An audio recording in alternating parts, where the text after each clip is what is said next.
Amazing. I think we're rolling. Cool. That was a rush. You're good. Got our favorite drinks today, Oh, guys. yeah. I'm Mm. like, turn it this way, no branding. I'm just kidding. Oh, literally, yeah. Get some duct tape, put Yeah. it over there. Well, thank you so much for joining today, Elizabeth. Yeah. Your full name. Yes. Do you have a nickname? Do you go by, or is it mostly just full? Yeah, mostly full. A lot of people Nice. call me Liz, like in my close relations, but Circle. So not yeah. me then, for sure. For sure. I'm like, I definitely prefer Elizabeth even so. Just like as a kid, I was like, oh, Liz is totally fine. It's a long name to say Elizabeth. And then I was like, as I grew up, I was, call me Elizabeth. Yeah, it's formal. It's like it demands respect. I Yes. feel. Elizabeth. Yes. It's like, It's a 4-syllable name. whoa, I'm Yeah. here. Yeah. So mine's just Evan.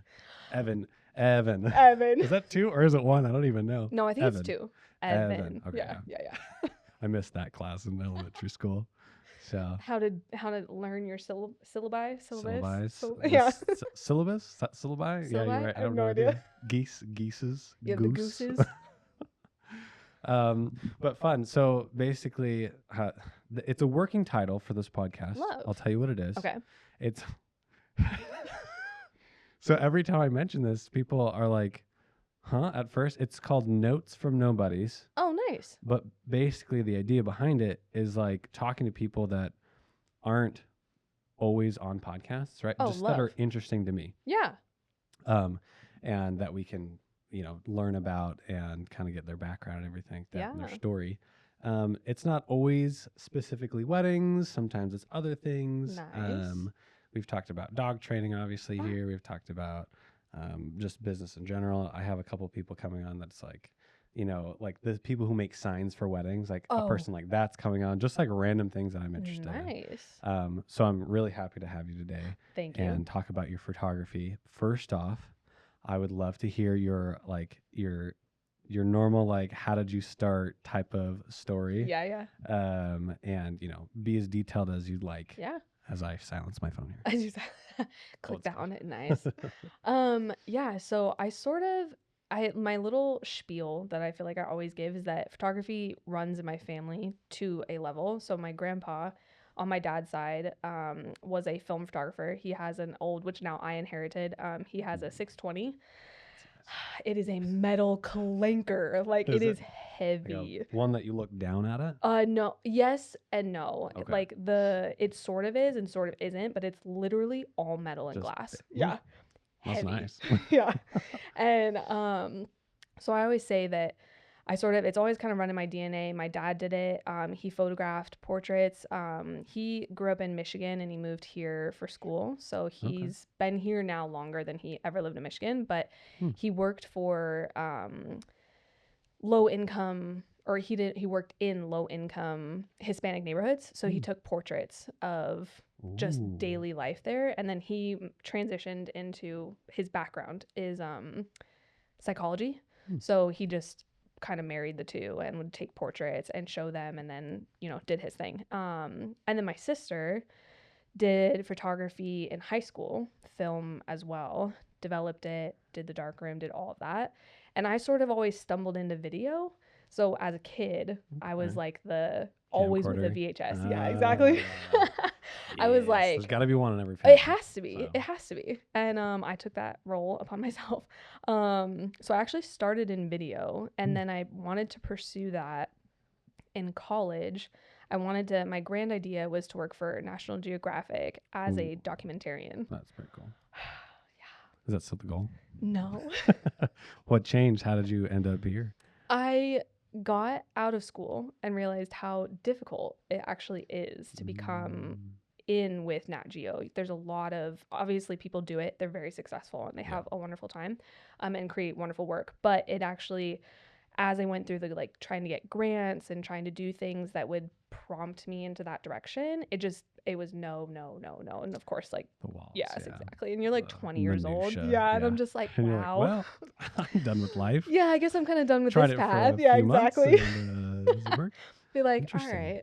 So I actually worked for Mesa Public Schools for 3 years as a videographer, and then said goodbye because I just couldn't. It was very mundane, not creative, and was it just like, go shoot this? Literally, yeah. And And thanks. love, respect them. They're so great, but I definitely not for me. It was Yeah. just too small with not the right type No of creative creativity. flow. Yeah. No. How long did you work for that company? I did it for a little over 3 years. Okay. When they started, actually, they had old Panasonic video cameras. I was the Oh, one who was like, "Have like you heard of a DSLR?"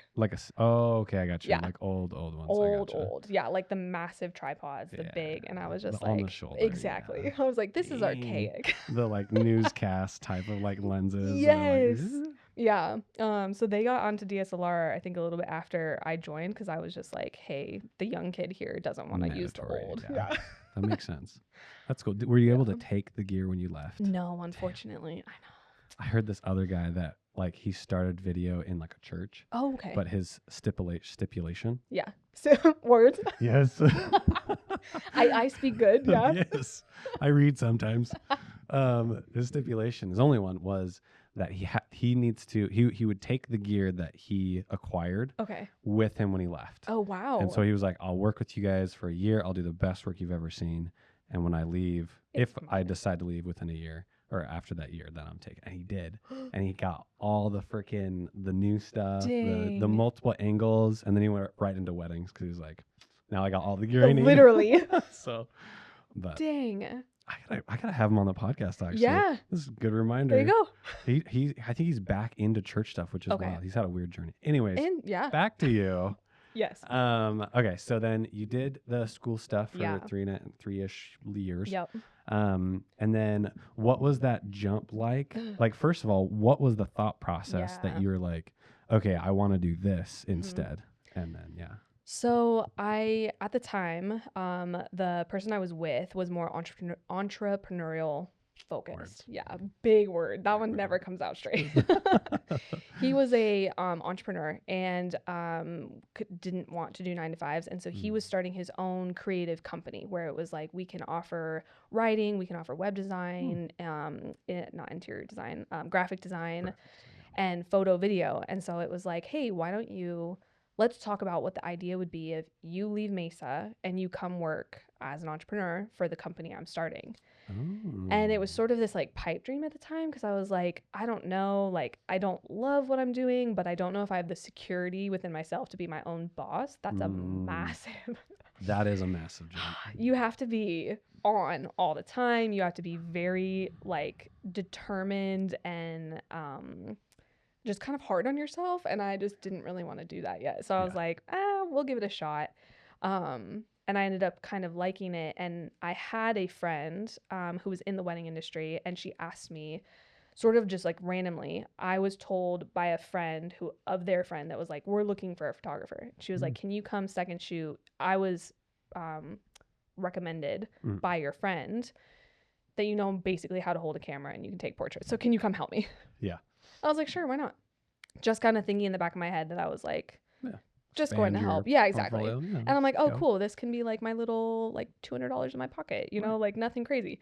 And I went and actually like loved it. And I was like, okay, wait, this actually. What did you love about it? So this maintains, even though it's crazy, this maintains to this day. I love the chaos of a wedding, which I don't hear very many That's pretty people cool. say. Yeah. That's cool. But to me, there's something about it, even after I think I'm going on 10 years, that's still something that I'm like, every wedding has its own like taste of chaos. Even the most chill of weddings, there's just a little seasoning. Yeah, exactly. Yeah. And I think it caters to like the uniqueness of the day. Nobody's gonna have the same, like you might have the same dress. I've seen the same ring, but I've never had the same like energy of a day. Yeah. They can all be kind of similar, but not. Interesting. Yeah. I've literally never heard that answer Yeah. before. That's Yeah. pretty unique. It's almost like when you mentioned it, I just finished watching this Bear. Have you seen it? Yes. The Bear. Yeah. Oh my God. Talk So about like, chaos. right? So I was thinking exactly like that, obviously on a different degree. Yes, yeah. But you're right. There is something that's kind of addictive to Yeah. like running the day or like being a part of a day that's a fast pace Yeah. or slow pace with a little sprinkle of chaos. Yeah. On it, which I think is really interesting. Yeah. Which is very cool. Yeah. So that's going to be clipped for Instagram. Yes, I love that. Okay, so then you loved the chaos. Yeah. And you got that $200 in your pocket. Yeah.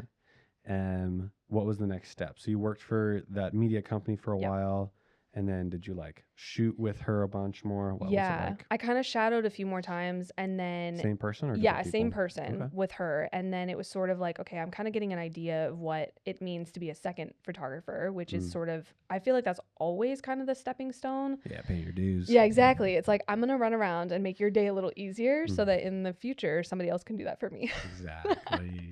But I did that, and I just sort of like kind of recognized that you can make a decent amount of money in it. That was sort of what was becoming known to me. And then I liked being, it sort of did turn into I like being my own boss. Did Mhm. not happen overnight. I think it took me like a year and a half to be like Gradual comfortable. changes. Yeah. Because it's like massive to go from a 9 to 5, you're getting a paycheck every 2 weeks, to like Risky. risky. Yes. And then when you make when your partner at the time is also entrepreneurial, it just makes the whole whose paycheck is covering what, you know? That's hilarious. So, So interesting. You were kind of part of a startup then, right? yes. Yeah. Okay. Yeah. So, but what areas were you covering? Was it solely photography, or did you help out in other ways? So I mostly did photography. It was a lot of product photography, which was new. Yeah. Mm, That was not, and that's a it's world. it's a very Yeah. different world. Don't love it. It's a little bit less, it can be very Like stop creative. motion Yes. Yeah. for video. It's It's like just kind of, I'm going to put this right here and take a photo and maybe zoom in and zoom out. Like, yeah, I don't know. And somebody who does product photography will probably like scoff at that it's and be like like, it is it's way more more. than that. Yeah. Yeah. But for me, I was like, there's no character to it as Mm. much as you can get character with a product, you can. But like to me, I wanted to photograph people and moments.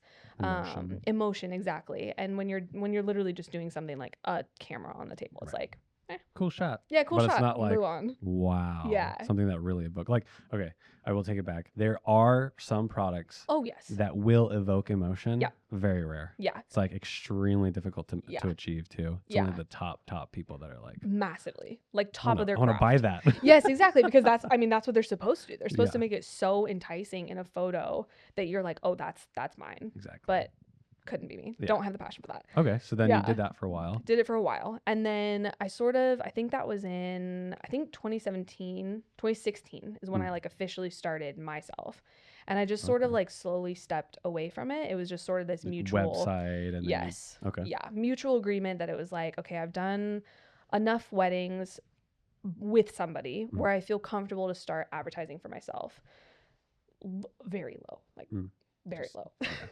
Just a little bit at a time. Expectations. Yes, like you have to know I'm a baby photographer. Like those were sort of the Yeah. things. And obviously the people that first started to book me, I'm very grateful because I wouldn't be here without them. Right. Yeah. But yeah, so then I just sort of slowly started to move away from the company and just became my own. If you need me, I'm here, but it's under my brand, Your not brand. Right. not just like, oh, I'm Because Elizabeth. I'm sure he didn't do any weddings or families No, or anything. It was no. strictly for that. Yeah, I think there was like stuff. one or two that it was sort of like in a mistake where I was like, oh, they need a second photographer. And you learn very quick in the industry what your like systems are that keep you in check. And one of mine was like, I didn't write down just on one piece of note that I needed a second shooter for a wedding. And I was like, you know how to hold a camera. I'm basically going to show you how to do all the settings. And then you're coming with me to this wedding as my second. Nice. Because nobody's available. Yeah, yeah. Literally like that 2 happens days before. sometimes. Oh yeah. For sure. Just And it check. definitely happens as a professional. I mean, I was still professional back then, but as a professional now, where you're like, a second shooter will be booked and then something happens to them and there's the scramble to find, but a little less now. Yeah, definitely a little less, I think. That's one thing that I've started to experience as I've been having more and more like second shooters and content creators and stuff for packages. Yeah. It's like kind of wild how like a production it really becomes. It really is, yeah. Of like behind the scenes even, because typically on the day of I try to be as like, go with the flow even with multiple people and like get out of the way, make sure like I don't want to get in the way for content creator. You're like the fifth position. You're go long lens, get out of here. Yes. Right? Oh my God.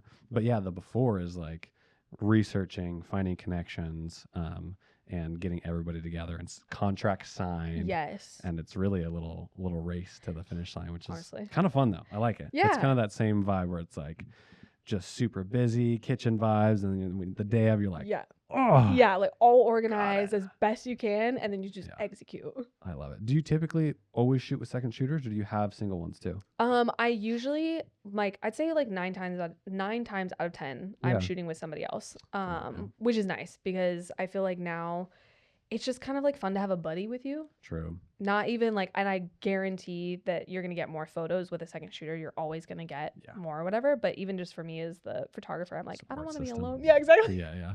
You have No, it that with the other helps. vendors, but when it's like your Someone you own, know too that you get exactly. comfortable with shooting. Yes. That helps. It's for sure. wonderful. I know people will do like they'll have like contracted second shooters just on their brand or whatever, and it's Mhm. like that person's always with them, and I'm like, that's so smart because Oh, it's you like get to always know. on there. Yeah, Oh, because then I'm wow. like, wow, you're really a team. You don't have to communicate, 7 different ways. Hey, can you go do this? It's like, I got you, and they just one brain cell, they keep know going. exactly how it Yeah. flows. Yeah. You just have to look, and they're like, Yes, they're like, I I got got you, you. figured it out. and that is the benefit of working with somebody consistently. Yes. I do the same thing. I don't even think like I've only shot with like 3 people, like second shooting for me. Yeah. And I just keep going back Same. to those people, and they're almost always available. So I'm like, Yeah. that. Thank goodness. You're like, yep, you Yeah. good. You know what? It's been weird too for bookings this year. I've gotten a lot of bookings that are during the week. Okay, I've had a couple that are for Mondays. Yeah. I'm like, I are don't we know. I are have we a lot of losing the week? Thursdays, Really? Fridays. Yeah. It's very Interesting. different. Okay. So, and Yeah. these aren't like cheap packages. Yeah. So it's like, okay. You're like, why are you guys doing it on Thursday? Yeah. I mean, hey, if But I there's don't care. a way to save some money, I Oh get yeah. it. Because what I mean, if you think about it too, I think travel becomes a little less expensive if you're able to do it on certain days. I don't know. Oh, There's got to be yes. something to it where I you would can kind of lower assume. prices Yeah. for everybody. But, anyways, sorry, going back to your story Oh. because I want to finish this. Okay, so you kind of finished up with that, and you Mhm. slowly tiptoed into weddings and Yeah. second shooting and stuff like that. You have all that figured out. Yeah. How did you kind of find your look and your brand and your Yeah. color? Like, what? Tell me the experience of. Was it just trial and error? Were there Yeah. things that you looked at that you really admired and was like, I'm gonna do stuff like that? I feel like my style has always been documentarian-esque. Yeah. There's a lot of words in that one Yep. sentence. I love it. Acceptable. Yeah, I feel like it's a lot of documentary style because that's where I had the passion with video. That's where I was like, I want to be a fly on the wall. I want to capture things as it happens. I've sort of always maintained the idea that while a posed photo is amazing, the ones where I'm just kind of there to capture it, of course, I'm going to move if there's like distraction or something to a degree because I sort of fall into the mindset of your day is as it is. And if you change too much about it, you're changing like your day. And like it's that. like I'll move like if there's like a bunch of dress bags, obviously Yeah, you're clear moving that that out, out. Yeah. But for if sure. it's like, discarded phones and like champagne flutes and stuff like that, I feel like that to a certain degree is just Part of the day. part of it. Yeah. So I like to have a documentary style. And then I like to do true to color with warm. That's sort of how I always explain it. And I found that I feel like pretty early on, I didn't really like the idea of changing. Again, sort of, if your color palette is this, my presets and my way of editing shouldn't change that because that's what you guys wanted.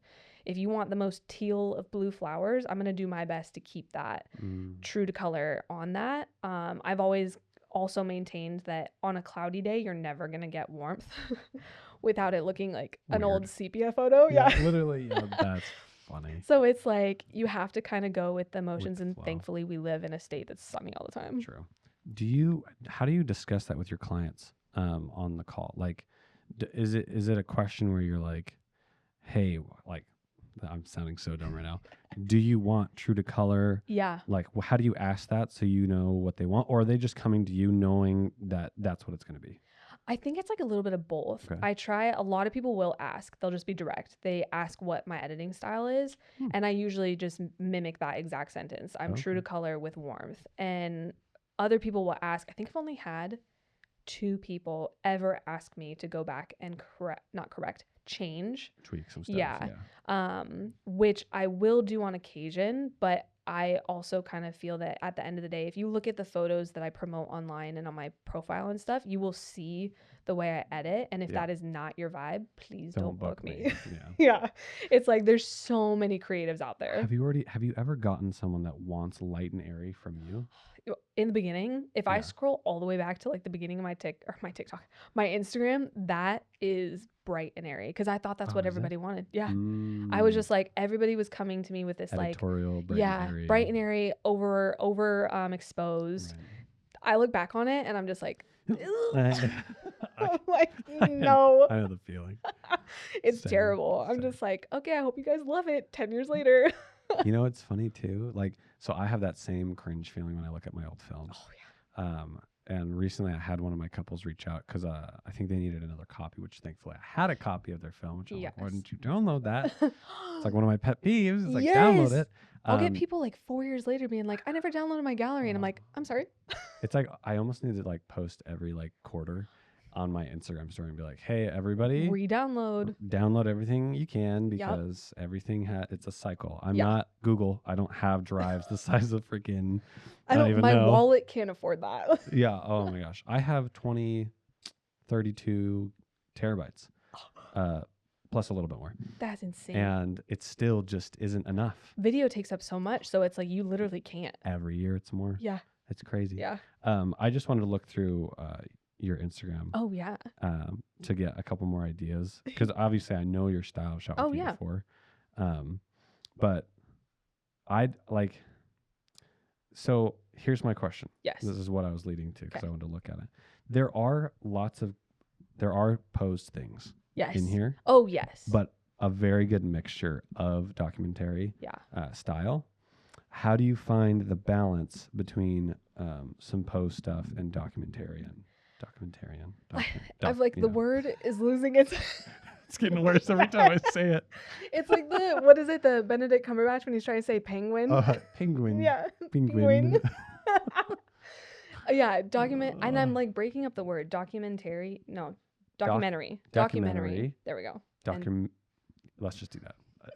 I'm gonna make it worse. This is actually something that I've kind of asked myself a couple different times because I've been doing with a lot of social media popping off and telling people what they not what they should do, but what they should ask for and what they maybe are looking for in wedding days. I feel like a lot of people come to me and say, we want candid and we want very not posed. How do you do that? And I think it's a mixture of knowing how to capture a moment as it's unfolding. You have to be so on top of your camera. You have to be so on top of like your just senses and aware of the situation. But there also is an aspect to the posed documentary capture in my head. Like I see photos on Pinterest and I'll be like, these are my inspos. And I haven't done this yet, but there's a part of me that wants to kind of expose it and be like, those are not true documentary moments. Those are posed through movement. So it's like, hey, yes, maybe they are just casually running at full speed through a field, but I guarantee you that was coached to go do it. Totally. And that sort of falls into the thing way back from the beginning is that everybody will do that differently. So it's like you kind of have to figure out how your couple interacts with your pose guidance and their natural chemistry in front of the camera. Ooh. That's the biggest challenge, I feel like, because I don't know if you get this from your clients, but people will send me their Pinterest and be like, these are the vibes. And I'm like, that's amazing. That was probably like, yeah. Be like, that was probably $10,000+ worth of, like styled shoe or, whatever. Cause it's really hard, I think, to decipher for the most part, the honest wedding days on social media and the styled shoots because like they're the so engagement session type. Exactly. So it's like, you kind of have to play the game of like, okay, we're going to capture this as naturally as possible. Some of these are going to be posed though. And then the most fun I have is that when you do a prompt and then they do it how they do it. So it's like whisper something into her ear that's going to make her laugh. That's how you get a natural smile. Or it's like people will do the kiss attack. And it's like, but you have to know if your couple wants that. That's the biggest thing. I have made this mistake. Yes. I have misread and then I'm really good in social situations. So I just like, okay, next thing anyways. Yep. But then I like note it. I'm like, okay, we're not going to do anything that could be slightly cringy, Yes. but really cute photos. You know what I Yeah. mean? So we're gonna mix it up and keep it more serious, more Yeah. Vogue. Okay. Yes. It's kind of like, and it is funny because I feel like people will, I've definitely had clients and couples come to me with their inspiration and then I meet them in person and I'm like, you guys give with the most honest respect and love. You guys give a very different vibe in front of the Mm, camera. So my job then becomes the like 10,000 tabs running in my head, right. but very, or it's like the duck underwater. It's like they're so smooth on top, their feet You are, gotta feel yeah. And then it's like, That's okay, let's funny. figure out how to make their inspiration into their session based on who they are. Right. Yeah. Wow. And that all just comes with experience, huh? Yeah, I feel like it does because that is something else is like when I start to work with people who are coming into the industry, like people will be like, "Hey, I'm a second shooter, like can I like shadow you?" And I'll be like, "Yeah, sure, come on in." There's people who naturally have it and they're just so good with ideas. They've done either the ton of research or it's just literally In their programmed into their head. brain. Yeah, I'm Yeah. like not me. I have to do a lot of like looking at things and kind of going back Some to old, research, R and yeah, R. Yeah. exactly. I'll just like kind of sit there and be like, okay, how do I want, like, what's my vision for this? Then what's their vision? But I think it honestly is session after session, year after year. You just learn how to be, like you said, just very situationally aware to know how your couple is going to interact in front of the camera, how to make them the most comfortable, and to execute on what they're hoping for. Hoping to get. Yeah. Yeah. That's very. I love that a lot. Um, when it comes to being aware of your surroundings, this Mm-hmm. is something that I like. You can learn it, but it's I don't know. Let me think of how I'm going to say this. It's Yeah. like it's an acquired skill that is necessary for me for when Yes. I'm shooting with people. Yeah.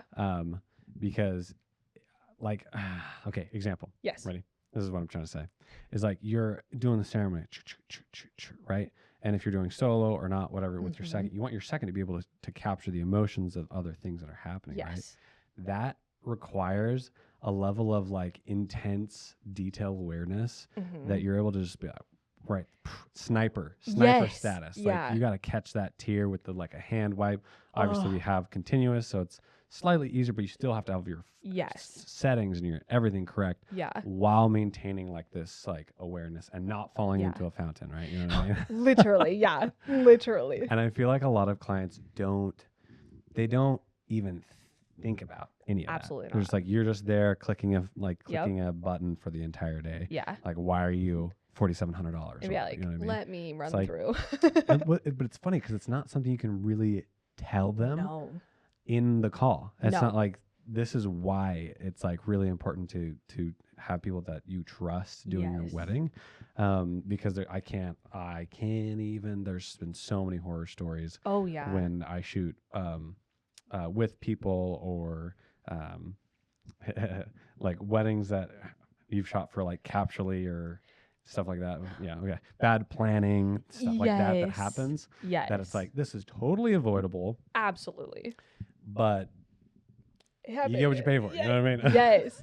Well, and it's funny because that actually was something when I first started. I cannot even remember what their name is now, but they were one of those where you just end up on a vendor page. Right. And you're like, Yeah. you're giving them like 200 photos at the end of the day. You're getting paid pennies, literally nothing. You have no meeting of the person beforehand. You just show up and they're like, here's your photographer. And it's Yep. what you're getting.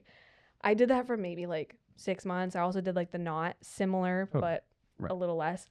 And it is kind of one of those where I like look back on it and I'm like, wow, like pop me into that situation now. And I would say, no, thank you. Oh, Like yeah, for I'm sure. good because there is that sort of pennies for thousands of photos and like there's not a idea of what it actually takes to get the moments and it's sort of like man they're just over there doing their Yeah, and I'm like nah. Those companies don't get it, and I am hell bent on taking like I'm trying to call for. I'm gonna look at the camera.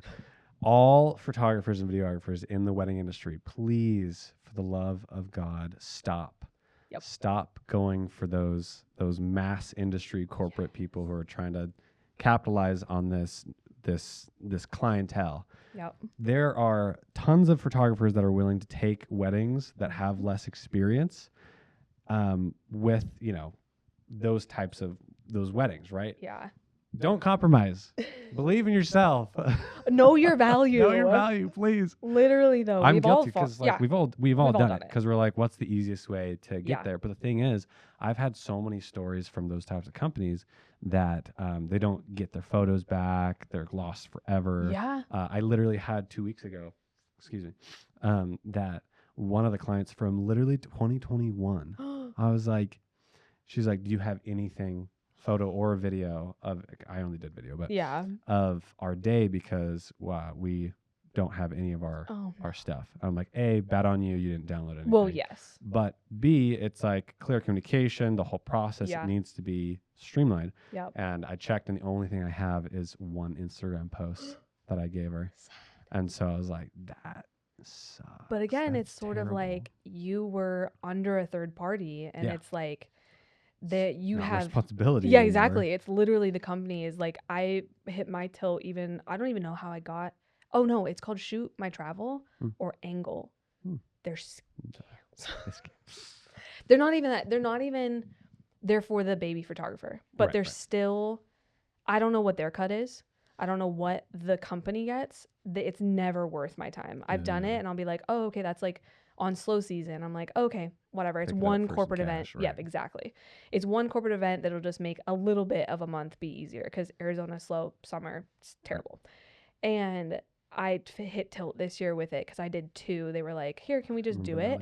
And it was literally my nightmare. Both of them, they were like, and I'm just like, okay. This is what you paid for. I'm like, this is what you paid for. And if you don't know what you're getting, I'm sorry, I can't do anything about it. Like, you saw my work.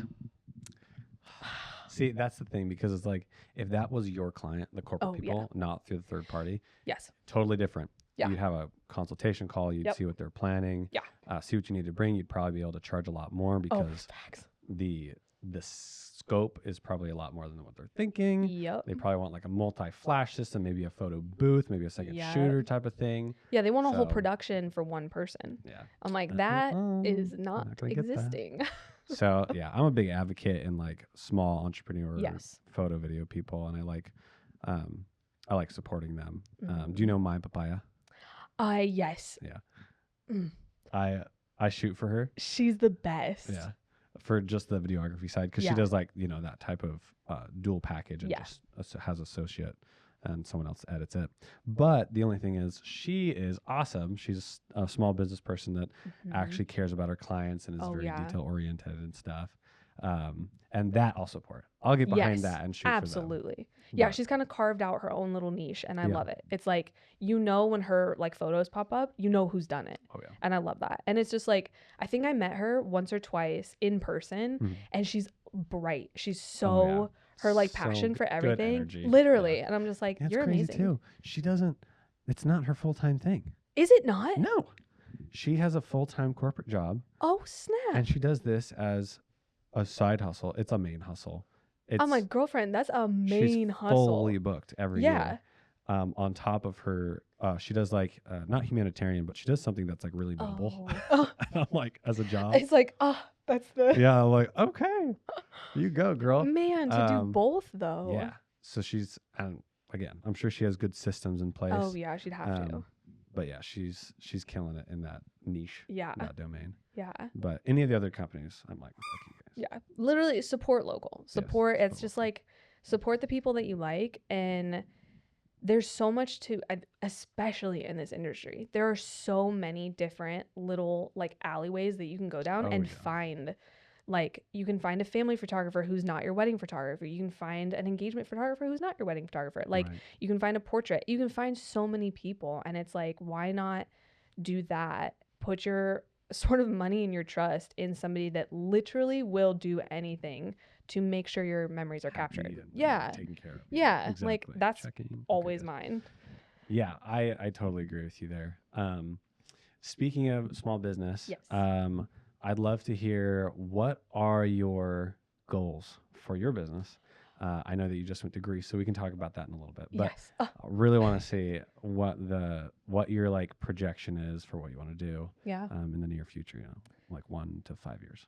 I feel like my goal always is to just keep doing what I'm doing with a passion for it. Mm. I feel like that's my biggest, because 10 years is a long time. That's it's like a decade. Yeah, that's a long time. It's a very long time to be doing one thing, even though it can be very different from day to day. But I think my biggest thing right now is I want to find the couples that feel a little bit more like me. That's nothing to say bad about any of my past clients. It's just I think there's a clientele that is a little bit smaller that values photography, not the budget, super, super budget brides. Love them. They're great. But I want to find the people that have a little bit more, maybe kind of tie this into the grease. They are a couple that literally they just wanted their day to capture the love that they had for each other. It wasn't a big production for a family. It wasn't this $100,000 wedding. It wasn't this spectacle or something to be, pushing onto social media. It was very much for them.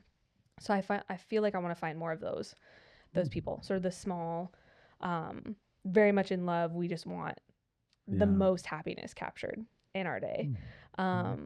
Yeah. And then the second would be, I would love to figure out how to just travel all the time I feel like that's every wedding photographer. Absolutely. They're like, nah, I just want to travel.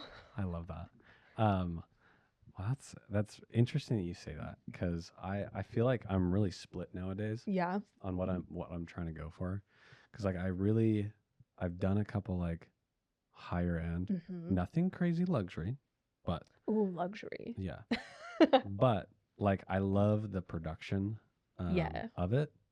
Having multiple people is fun. Oh yeah. Having like the intercom system and like I think I saw that on your story once. So much fun. Yeah. I was like, dang. Really easy to get those shots and move around. Yeah.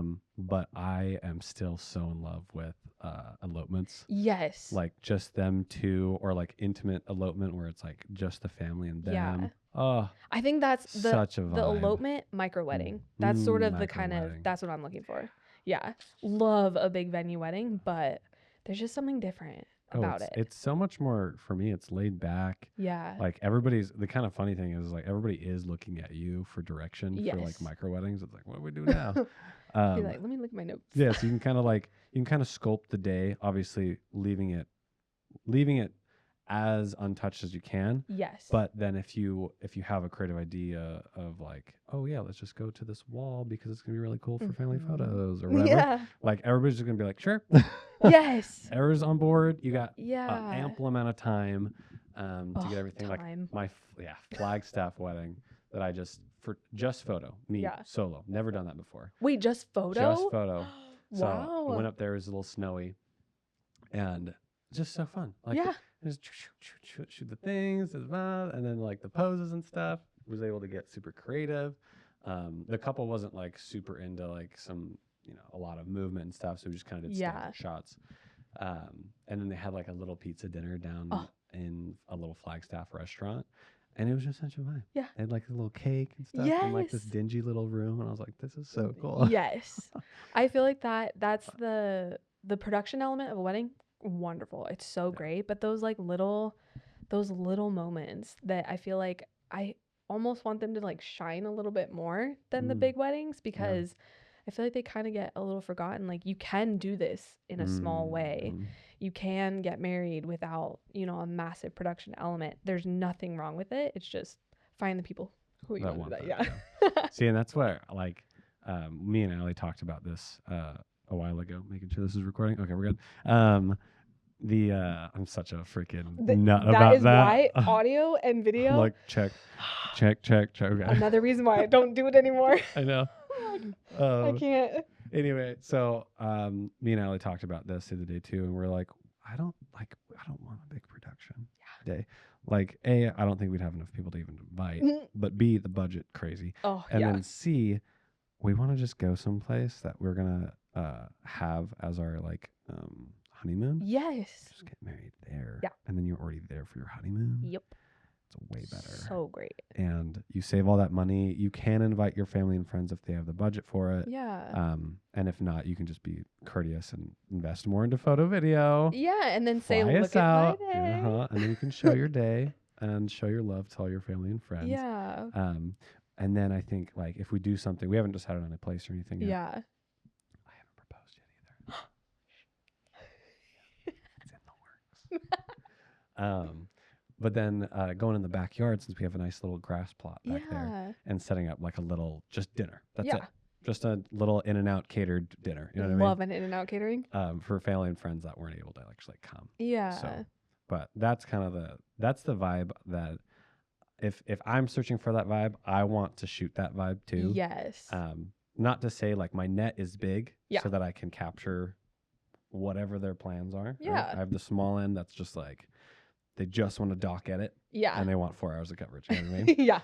Or you have the $14,000 package where That it's is, like everything. Yeah. You get everything. You actually get like the title to my car, actually. Yeah, Yeah. Everything but the kitchen sink, as it were. That kitchen sink? No. But yeah, so I don't know where I was leading with that, but yeah, that's the type of weddings that is the most, like you said, the most love, the most like I think that's what it is. Honestly, Yeah. I'm drawn to the couples that have an amazing story of like love, and it can be hardships. It could just be like straight bliss, right? Yeah.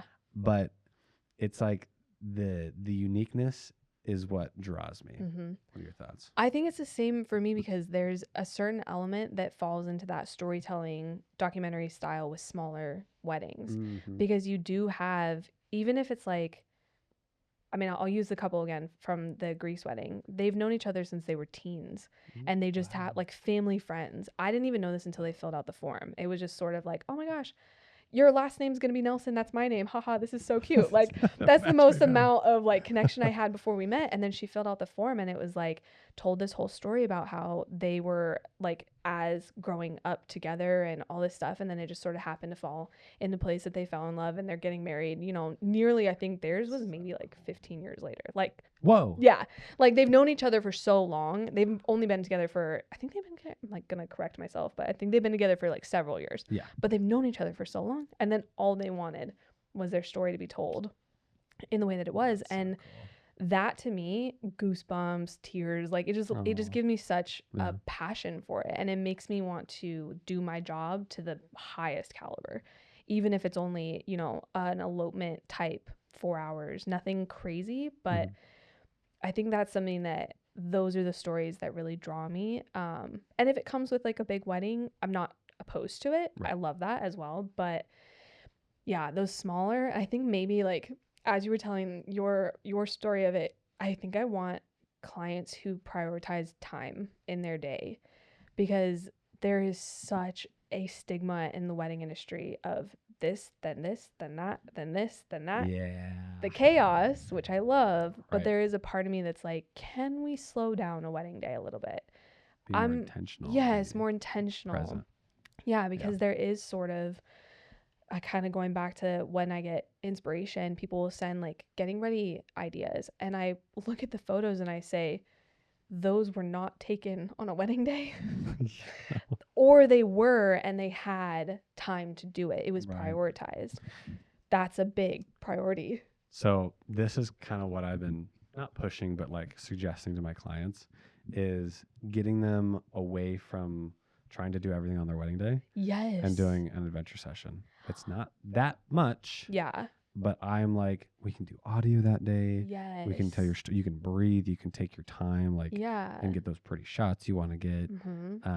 And then on the day, you can just be there. You can be there. You don't have to worry about anything. Yeah. Whatever comes out of your mouth comes out of your mouth. That's gonna be great. Yeah, and your day goes by so fast. I've maintained that from the beginning. It's like, it is definitely one of those things that you don't know it until you're living it. It is so fast.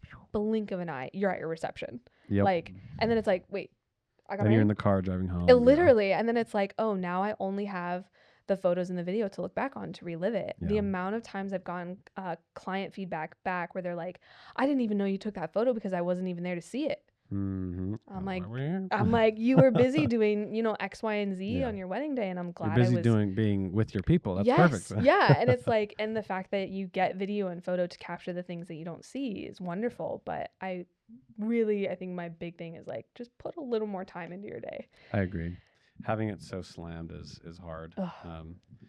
and it's more hard on. This is something that I've told in podcasts before. I'm sorry, guys, but it's hard because it's hard on the couple. It is. I've seen one where it's literally just go go go go go go go, Yeah. and they have a 5 minute. I tell them like, hey, would you guys like some water? Need a snack? Want a break? Yeah. And they're like, yes, please. They need that reminder. Yeah, and I like come get it, and they spend 10 minutes just sitting and talking to each other, and no one's taking photos. I'm like looking at them, like nobody take photos, nobody take video. Let's just let them chill. Let them be. Because yeah, you're right. It goes so fast, and if you're running it like a production, it's just so like, ugh. Yeah. Like we want them to enjoy their day and remember those experiences and live it how they want to live it. Yeah.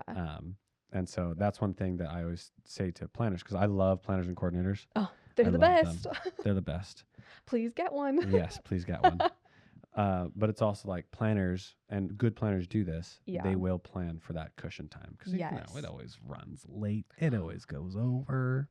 So That just is rolling with it is good. Literally on every timeline call there, I'm like, we're doing it. And I'm like, okay, at 5:30 we're doing this, and at 6 we're doing that. And then I say, all of these numbers, kind of suggestion.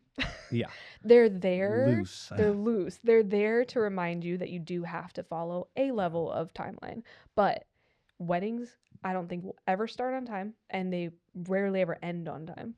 Then there's always a mixture in the middle, and I'm okay with it as long as we're not rushing against sunset, because then I freak out.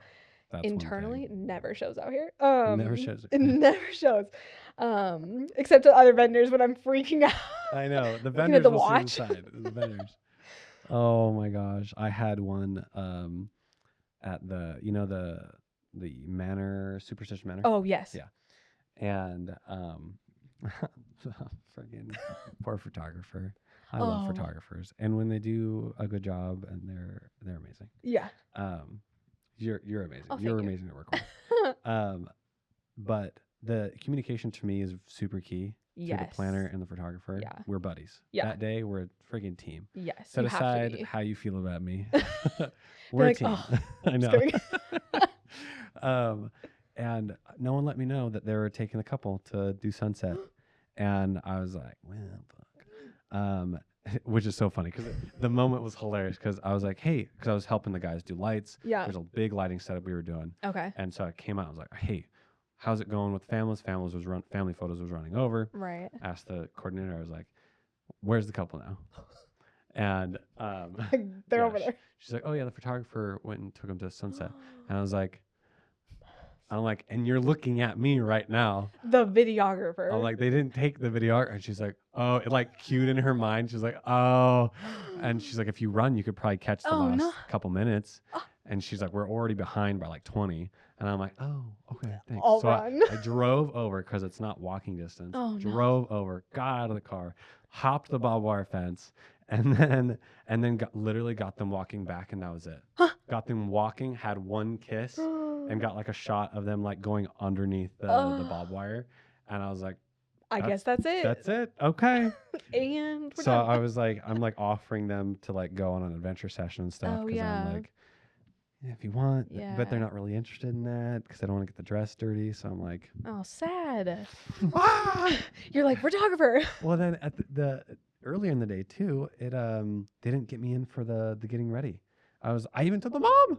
I told the mom. I told the photographer and told the mom, because I was like, they're both in Somebody there. will tell me. I'm like, I'm out here. Yeah. Once all the boobs are covered and everything's once zipped everybody feels good, right up to the top almost. Yeah. Just come get me. Yeah. I'm literally right here. And she's like, okay. And then like 20 minutes later, You're like, is she still? Not 20 minutes. That'd be a long time to wait. But like 5 minutes. Those things happen fast. Oh, it's seconds. Yeah. Once you're like in, you snap, you're done. Yeah, that's it. And I knock, and she's like, oh, I'm so sorry. I didn't know you were there. I'm like, I told you I was here. Communication between vendors, I feel like, is one of the most difficult languages to learn. And it doesn't make sense to me, because I feel like if you work with a team, even if you don't, like, I think the first time I worked with you, I never went into, and I never do, I never go into a wedding with a vendor I haven't worked with this preconceived notion that like my stuff's better and that like my shots are priority. It's like your stuff, you've been paid by a couple, I've been paid by the couple. We have to work in tandem to get the thing that you have to deliver and the thing that I have to Right. deliver. There will be on occasion times where I'm kind of going on autopilot during like a bridal session or whatever, like during newlyweds, and then I'll be You like, just get oh into a shoot, yeah, flow. exactly, and then it's like, oh shoot, let me I don't let even the mind that though. yeah, I'm like, let Because the those are the videographer moments that you go. can. I'm like, do your Well, and thing. a lot of it is like, hey, I'm gonna do a walking thing, and usually I don't have them looking at me. You can grab video of that at the same time. yeah. It's sort of this like unspoken agreement that it's like, hey, if they're moving, you get it too. Yeah, it's like, basically, we're yeah, doing both things at the same time. yeah, I feel like I really only jump in like 1 to 3 times during a golden hour or oh sunset yeah, portrait session where I'm like, want to do something really specific. this is yours. It's like Yeah, very specific. yeah. And then photographer can get shots Oh as yeah, I'm doing it, whatever. But yeah, it's a teamwork thing. A yeah, lot of the times even I'll be like, hey, you get the center shot because like video's a little different. Like I yeah, can kind of get like a lower up shot and it looks cool yeah. rather than sacrifice. Because I mean, doing photo, I understand now. Like that symmetry, you gotta have it. It's beautiful. So it is beautiful. Yeah, yeah, it's beautiful. When that shot gets messed up, it is one of the times where you're just like, I've seen some, and I don't know if it was on accident or on purpose, but like a total what is it called, Dutch angle on their exit, and I was like, whoa, that was a move. That was a decision. choice. Yeah. Oh God. And it looked cool, but I'm like, maybe it wasn't. No, it wasn't in post. I know it wasn't in post because You're like that. They should the walls. Yeah, exactly. You're like that was not an accident. That was, or Yeah. maybe it was accidental. Maybe it was like shot, and then like, yeah, or something. They practiced that They move. did, yeah. But yeah, no, I like typically I've never like it's probably 1 out of 30 weddings that it's like, oh man, the style of communication or like the tandem working didn't work so well. Yeah. But typically it's totally fine. Yeah. And that's one thing. Here, I'll ask you this question. When working with other vendors, specifically videographers, since we're on this podcast, yes. What are some things that you look for that you like? What are some things that are helpful? Have you had any experiences that were like, ooh, that was distasteful? I don't think I've had. I think the only thing that maybe would come to my mind is that I've had videographers leave a piece of equipment in the aisle. I think I've only had that happen like once. That was me. Or twice. Would it have been? I don't know. think so. I think there was, because I've only. Was it Paseo? No. I don't typically leave. Typically, if I have something near, I'll move it right before I exit. I definitely have, like, I'm totally fine because of how just immaculate AI. I don't love AI, but with editing, it is something. I don't really condone it in other ways like ChatGPT and stuff like that. Not my fave. We'll talk about that. Log. Yes, but for post editing, it is. I use like Clone Stamp and all that stuff to do taking like little things out. Totally. Doesn't bother me. I think I actually, on the Paseo wedding, I think I took you out of one. It took, Sorry. no, it's okay. It was just like, as I was doing it, I was like, I don't really want to crop into it. I wanted to keep it wide. So I was like, okay, I'll just take this out. If I capture my second or another videographer like out in the back, I don't take it out because I'm just like, it's not, in my opinion, it's not like anything else like a guest wouldn't be. If it's invading the photo, then yes. Then you're like, no. Okay. But yeah, I don't think I've ever. So objects in the frame. Okay. Yeah. This is good because I've actually, since I've been shooting with my girlfriend more often, she totally just told me straight out what she hates. Oh yes. Well, and I'm like, and it's funny. I'll change that. It's funny because I feel like I have been, I don't know, like people ask me all the time, they're like, what's your like Bridezilla story? And I'm like, I have one, like it's not even that bad. And they're like, do you have anything like bad with vendors? And I'm like, not really, because I think I go into it with the mindset of like, again, we have to work as a team. So I'm going to do what I can. If I need to like bitch later, I will. But like in the moment, yeah, exactly. In the moment, I'm going to keep things very like professional, and I will speak up if it's like, hey, usually it's just communicating like, hey, I'm going to be at the back of the aisle for them walking in. Where are you going to be? Right. Figuring that out. That's usually the most of it. Otherwise, I feel like I've never had a videographer like stand up into my frame. I've heard stories about it and I've seen it, and I'm just like, ugh, that would be bad. But again, kind of takes two people to do that. It's like if you didn't communicate Right. that you don't want somebody to stand up and they don't have the situational awareness, then Yeah, it's that's a bad true. combo. But Interesting. I like that. yeah, Yeah, I've been trying to use more second shooters because I feel like that is like the only solution. Well, one of the best solutions to keep A, aisles clear, yeah, B, multiple shots just in case photographers do slip in because it's like it's yes, inevitable. We have freaking 4 cameras it's rolling at the same inevitable. time. Yeah, It's gonna happen. yeah, But then being able to snap for a clean shot yeah. is like necessary. So I've made my packages different so Okay. that it's like this, and that. Oh, I have an excited packet. I've done this a couple times. And photographers love it. And I Ooh, think actually the one we're doing next year that you referred to me booked yeah. this package. So Oh, this will be great. nice. It's a moment collection Okay. filmed with one camera. So Interesting. professional audio Yes. still. Yeah. But the cool thing is it's like, you know, when you shoot film, Yeah. it feels like you're limited and you have to be very intentional. Yes. That's how it feels with one camera. That's it feels like ultra big. cinematic, and I'm doing the most. Yeah. You know what I mean? Yeah. Like, you have your one yeah, piece of equipment. I'm kind of treating it like an elopement, even though like sometimes elopements I'll have one little camera like as a wide, yeah. like in front of them. But it just feels, I don't know, it just feels really cool. And the day flows so much better Oh, because it's like no stands, yes. no like things to lug around. Yeah. Oh the my whole gosh. cart. And so this fall, I have one at this cute little hotel thing. Nice. And they opted in for 2 videographers Okay. with the moment collection.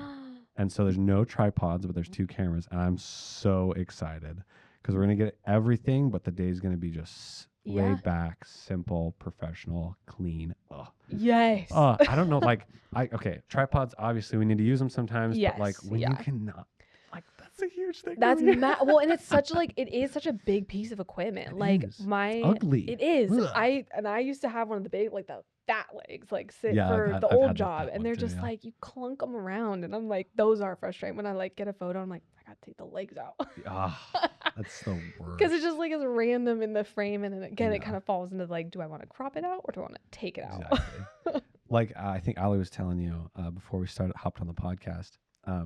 In one of the films that I'm working on right now, I literally outsourced like major editing, object removal That's hard. for a camera tripod in the back of the aisle for the hero shot of the bride and the dad walking down the aisle.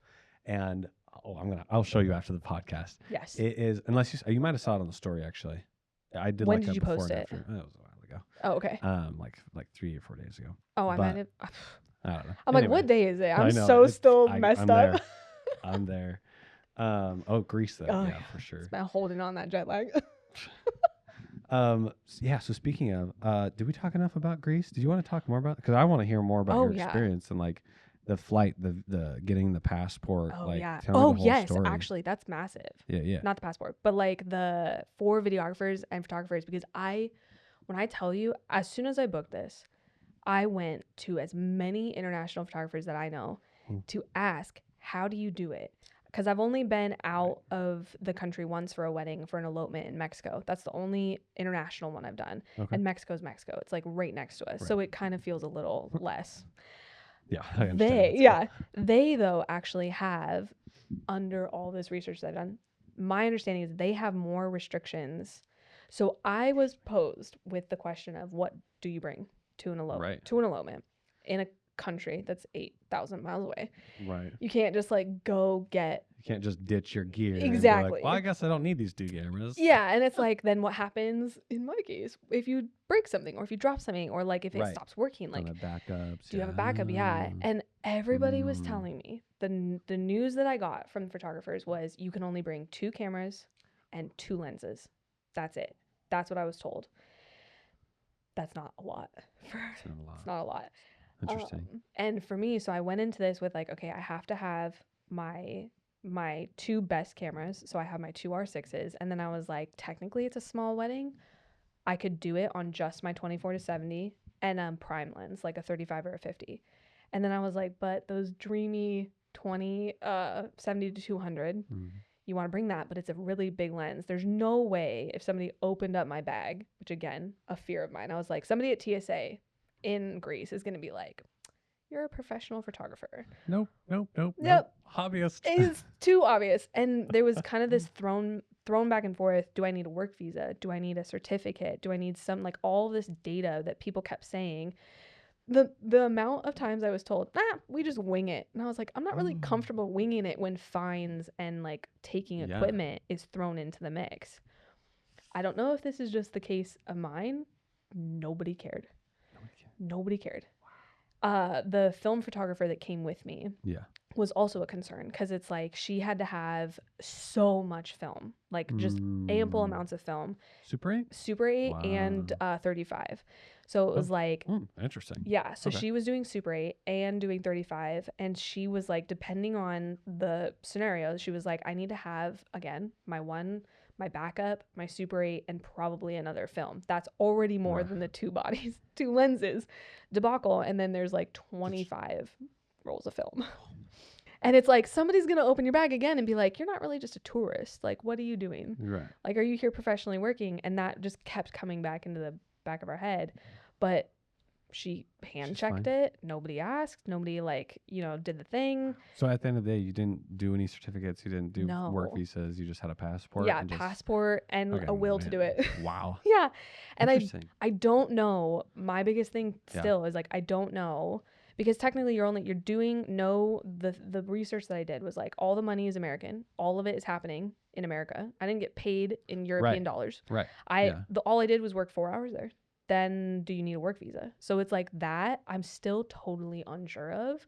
Okay. And if travel is in my future for my, like, goals to, like, do it, I'm going to have to, like, keep figuring it out. What I've heard, and again, I've never shot outside the U.S., okay. so this is coming from a total novice.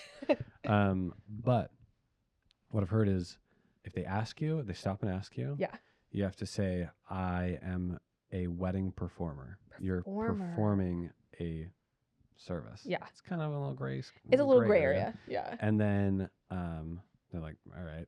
And then also, what was the other thing? Oh, you have your couple mail you formal invite so that you can show them and be like, this is me and I'm supposed to be here. Yes. Even as, like, a guest or performer. Yeah. And then obviously everything has to be up to date. And then I think there's as long as this is what I've heard. As long as your couple is American and you're getting paid in US, all good. If your couple's not American and or you're getting paid in their currency, there has to be something there that you pay some tax or, like, you pay some, like, shooting fee. You know what I mean? Yeah, I don't there's know a fee to exactly. Yeah, it's so hard to find. It's so hard to nail down. I almost wonder, next time you go, you should call whatever airline you fly with. Oh yeah. And be like, hey, listen, just asking. I have trips planned for this year. What are what do I need to do? Yeah.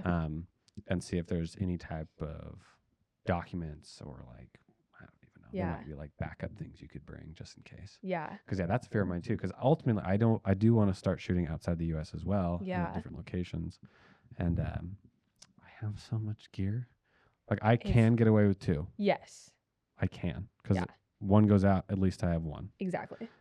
That's still pretty sketchy. It is. The entire time I was like, and I actually had to send in one of my R6s and my lens, because my R6 that I got at the end of last year has a glitching problem. I don't know what, and it almost nearly became a non-usable camera during the wedding. And it was one of those things where I was just like, the only reason I'm getting these photos is because I have a second camera. That's it. And it's like the switching when you don't want to do this, but it's like, okay, is it the lens not attaching correctly, because my 70-200 is not an RF lens, so I have to use an adapter. Okay. So I had the adapter on it, and it's stalling every time I pick it up. You can't have a photo camera stall during a wedding. Oh, man, but that so also, much stress. it literally is. And then it's like, well, again, you're in a foreign country. I can't exactly just go. You could in Athens, actually. There were quite a few. I mean, I got a camera while I was there, but there was a whole Canon, like, store there, and they had like all the Nikons, all the digitals. And I was like, so technically I could have walked in and be like, I need that. Right. Can I ask you this? I don't know. Yeah. You don't have to tell me if you want to. Go for it. So was it like travel covered by the couple plus your normal fee? So, or was it like, hey, this is a cool location. I'll do it for like whatever. Yes, it was a mix of both. So Okay. I put on my Instagram that I was doing a summer promotion in Arizona. Just a few kind of, it wasn't specified because I don't know the tactics of it. They're like, don't specify the discount. Just say you're running a discount. You have a consultation call. They talk to you. You tell them. Right. And so I ran that on my Instagram. She commented and said Greece in August of 25. I read it August 26th, mind you. This is running in like, when did I start it? In June. That's 2 months away. Wow. So it was like also following all that. I messaged her and said, hey, like, I'm available, would love to chat and get to know like what your guys' budget is. So we kind of my entire, like, as soon as I saw that comment on my Instagram, I was like, I will do That's anything. it. Yeah, I know. I will do anything to do this. I feel that. Because I'm like, okay, again, 10 years in the business. I love all the domestic places I've been. I love all the venues that I've shot at, but there's a different level when you can be like, hey, I've gone international. It kind of gives you, It really does. it gives you that tick up because you do learn so much Yeah. about what you need professionally, personally, just all of it. So my thing was, you basically pay my travel to get there and your wedding is free, essentially. What a deal. It's a deal. They scored a deal Dang. because it is expensive to get to Greece. It is very expensive. How much? Peak season. Peak season. Peak season. Woo. I got my plane ticket for a little over $1,200. Yeah. And then stayed. Yep. Was it hard to get around? If you ever do go to Mykonos, or in Athens, just in general, the car, if you think driving in Arizona is bad, take away lane lines, take away basic rules of the road, make them about half the width, keep both cars on the road. It was basically, I was in the tiniest car. Thank God they drive on the right side of the road, but it's the smallest car. The fastest car has priority. Yeah, I did. I did a rental. Yeah.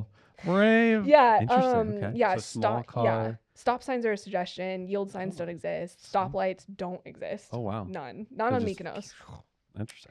I took my sister because my sister actually came with me. We travel a lot. Did she do film? She didn't. A second film photographer specific came with. And when I told my sister I was going to Greece for a wedding, she was like, "Can I come?" And I said, "Absolutely." So that's she joined. But I was on the day of the wedding because we didn't have to work until the evening. There was all the day prior to do stuff. And she was there for her own enjoyment. So she was doing a boat tour to another island and she doesn't like to drive. And so I was like, I don't mind driving you. Mistake.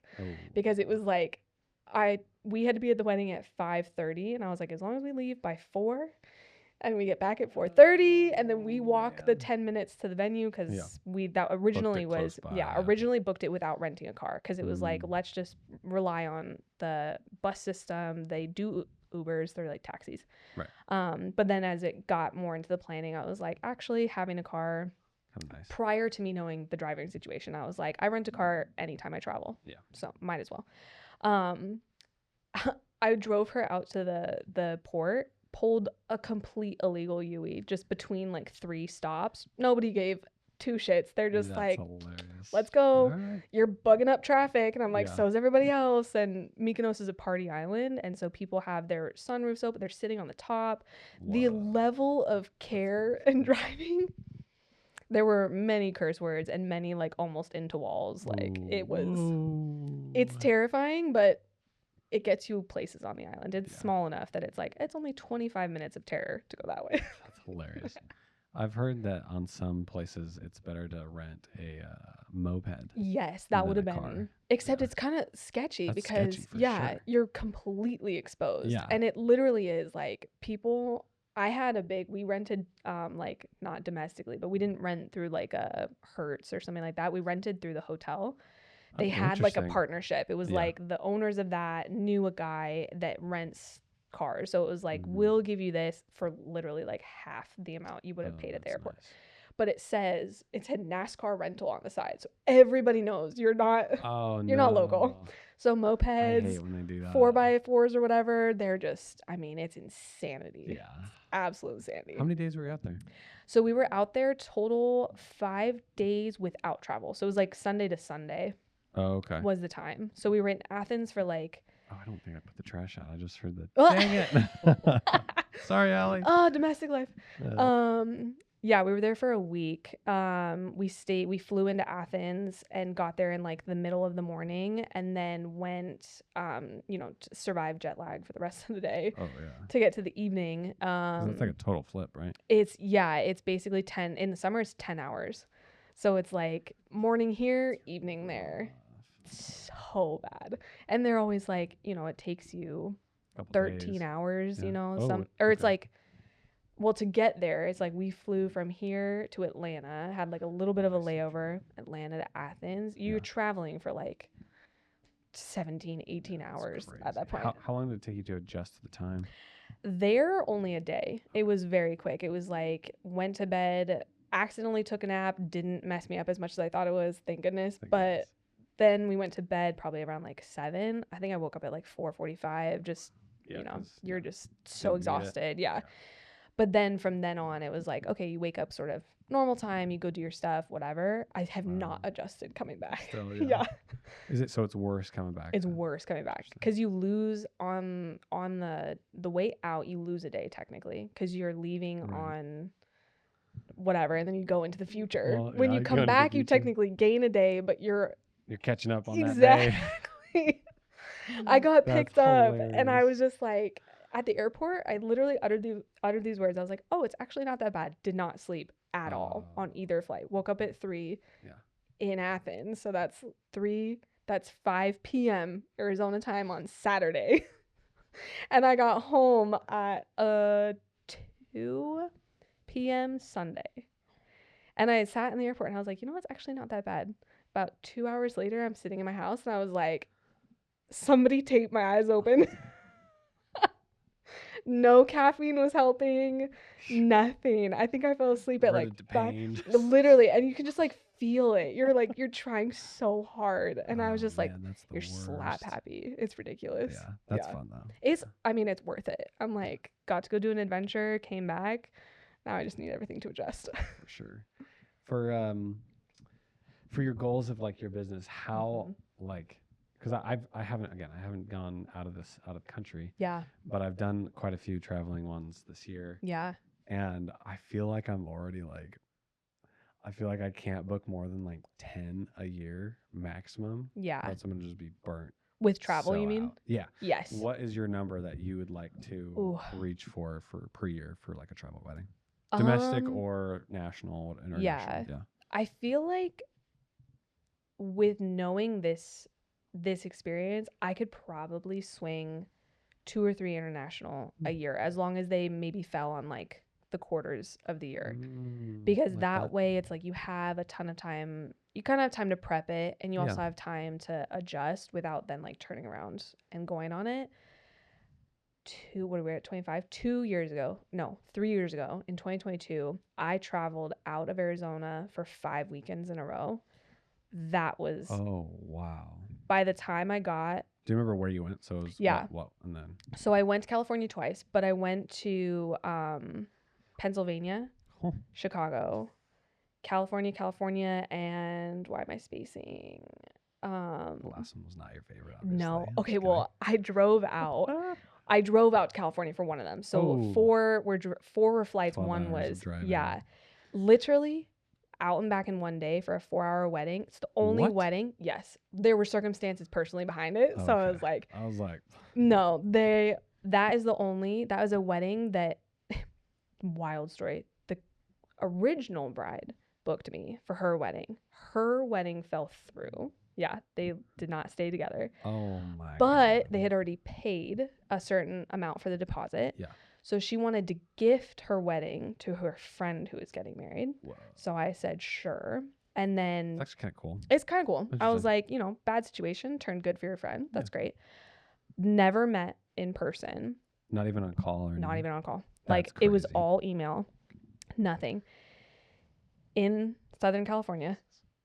That is the only wedding where I had to use like a teacher clap to get people to listen to me. To be like, if you can hear me, clap once. If you can hear me, clap twice. Racing against the clock. 4 hours. I drove. That's crazy. Out and back. And I literally was like, that's probably one of Never those where you're again. like driving back and I was like, not worth it. Yeah. Was not worth it. Like, I'm glad that I got the photos and, could give them to them. I was like, nope, Never again. never again. Yeah, no, we all learn those lessons Yep. for sure. I've never had something quite like that, but I've had where I'm like, I could save a couple $100 and not book a hotel. Oh, And yeah. I'm like, You're like, on the mistake. road back. It's a 4-hour drive back, and I'm like, I'm gonna crash. Yeah, literally be This like, is I need to pull over. dangerous. Yeah. And I didn't pull over. Yeah, no, we never do. Got home at like 2:30 a.m. and I Yep. was like, never again. You'd be like, that's risky. Yeah. I one time, have you ever driven home from a wedding in like a storm? Yes. Yeah. Yeah. That's so scary. I've also had a plane delayed on my way, and I had to leave for a wedding the next day. Oh. That was terrifying. Yeah. Yeah. I had, thank goodness it didn't happen, but I went to Alaska to shoot. Oh. And then I didn't Dream plan it location. quite right. Yeah, it's really nice. It wasn't my wedding, but Okay. I was able to. We were able to work it out, so we both got footage of where we wanted. Oh, 'cause he amazing. wanted here and I wanted there. Oh, okay. Let's switch. But yeah, I didn't plan it quite right because like the next wedding was 2 days after that wedding. No. Yeah, and I was in freaking Alaska, so if there's any delay, like it could have everything up. And it was a photo video wedding. So it was me and her. I was gone, and I was like, what am I going to do? Yeah. I messaged in the big group chat on the videographer side. I was Yeah. like, hey. And so I got 3 people. Thank goodness. Shout out to the community. You guys are freaking awesome. They're like, hey, yeah, we're available to If cover it need. if you need. I've definitely obviously, done I probably that. would have made like nothing because of the Oh, last yeah. minute fees and stuff. But at least it was covered. For the couple. Yeah, and then I was able to make it back and was able to do it. But I was like, I am never doing that again. I got to Yep. make sure that I have it spaced out and like everything planned because I've done shit can that happen. 3 times. Never learned. Never learned. It was That's always. funny. Have you ever traveled out on the same day as a wedding? Or do you always plan it like the day before? I'm always like a 3-day thing Yeah. minimum. Yeah. 'Cause There, for whatever reason, in my brain, I was like, oh yeah, it's super fly close out by. same day. Fly out same day. I've done it twice to Chicago. I've also taken 2 red eyes out after a wedding to Chicago. Oh, that's Not the vibe. crazy. Yeah. That's not the vibe. No. Love the hustle though. Hustle is great. Not the Will vibe. not promote it. No, that makes sense. Dang. Yeah, that's like once you're Yeah. on the plane, then you're like, I can breathe. It's like, okay, I will make it to the wedding because I'm on the plane. I mean- Granted, nothing happens. Yeah, as long as no one starts. We have a plane emergency. We're turning around. Land. Oh. Oh God. Yeah, Oh my I did gosh. have that though. I So actually couldn't stressful. take off from Sky Harbor because of it was going to San Diego. In my brain, it was that was the first one that kicked off my 5-day weekend or my 5-week thing was Temecula, and I was leaving from here to go there, and we couldn't take off from Sky Harbor because there was clouds and fog in San Diego, and morning of the wedding. But in my brain, I was like, oh, it's only like a 45, hour 45, nothing crazy. Yeah. I'll get there. I can, I'm renting a car. I'm literally turning around to go to a hotel. It's not even that big a deal. The delays, I'm on Instagram, again, to the shout out to the community, looking up SoCal, People. California. Yeah. And I found a gal, amazing. She was like, yeah, if you can, like, let me know what your time is and everything. And then I told her, I was like, hey, I'm taking off. I'm going to make it. I think I'm good. She was like, do you want me to still be there? Like, because you're now stressed. Frazzled Yeah. and stressed, yeah. I don't think I would have gotten some of the photos if she hadn't been there. Oh, good. So I was you had like, her. yeah. And I That's was good. like, Alyssa, shout out. Yeah. Great.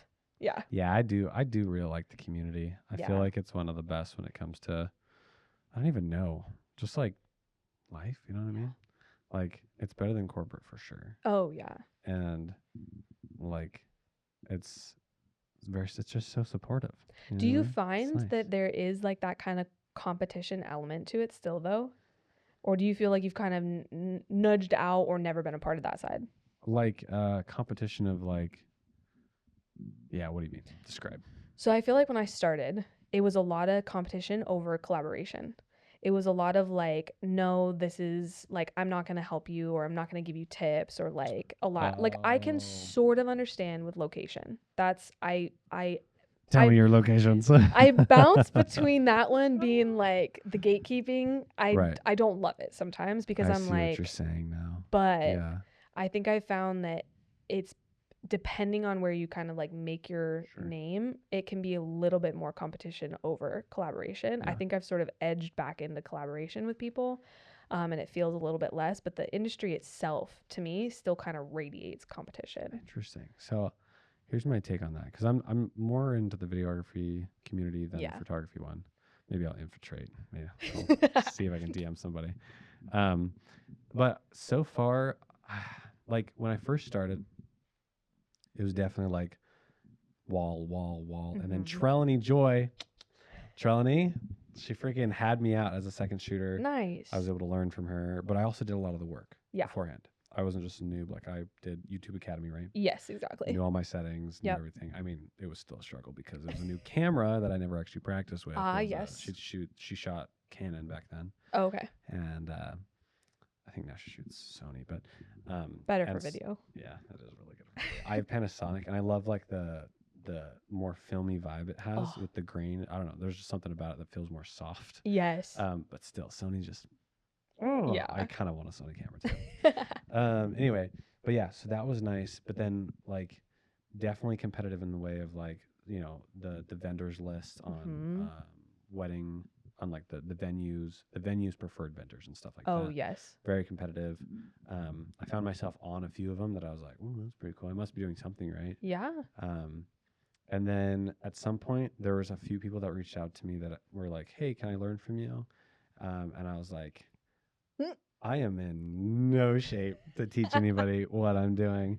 And the nicest way possible, I was like, hey, just start with YouTube Academy. Yeah. And then start DMing like people who are bigger and offer for free, like be a hand. Yeah. Because that's kind of how I started. I mean, technically, I started with a COVID wedding, solo shooting, and thank goodness the footage turned out okay. Yeah. Like, it wasn't great. It was kind of not the right frame rate, but whatever. Yeah. Oh, the frame rate. I forgot about that with video. I just had to redo that for my wedding in Greece because I did it. You did some clips. I did, yeah. And I was like, this needs to be on slow-mo level. I don't know why you didn't. You add films to your packages full time. Oh, God. For sure. I had somebody reach out about it, and I was just like, right after I dropped that reel, and I was like, please look at my photos.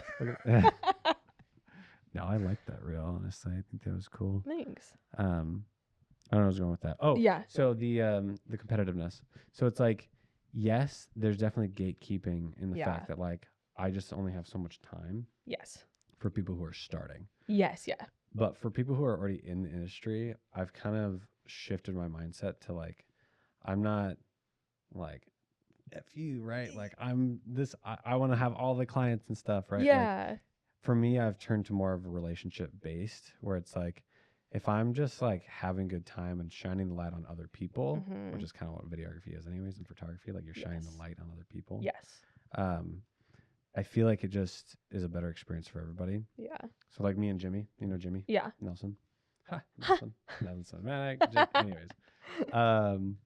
His is J Nelson Films. Yeah. And had him on the podcast, and same thing. He was just like, I need to do better with my branding. Like, you know, my numbers are kind of down this year. And I'm like, well, let's do something. Like, I can do branding with you. Yeah. Like, and we just kind of just traded for services. Yeah. And like that's the kind of stuff that I love. Yeah. Like helping people. This podcast is actually kind of a momentum in that direction too. Nice. Is like, I'm going to give you all this footage.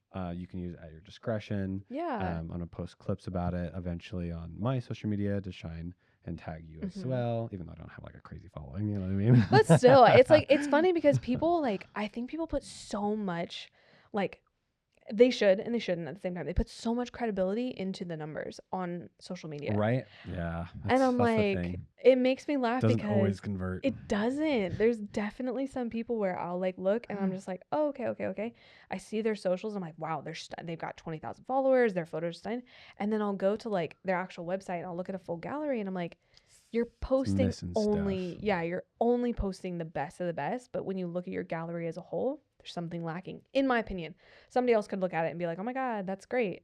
I don't. And that's preference. But it's like, you have 20,000 followers. I only have 35. Like, you know. Well, that's the thing too. I feel like a lot of people checking that. There's a lot of people that like aren't willing to learn from other people, I feel like. Yeah. I feel like that's that's where it's at, honestly, I think. Yeah. Like there's this other photographer that reached out to me for, I do real estate, right? Oh, nice. Yeah. And they're like, I want to get into real estate.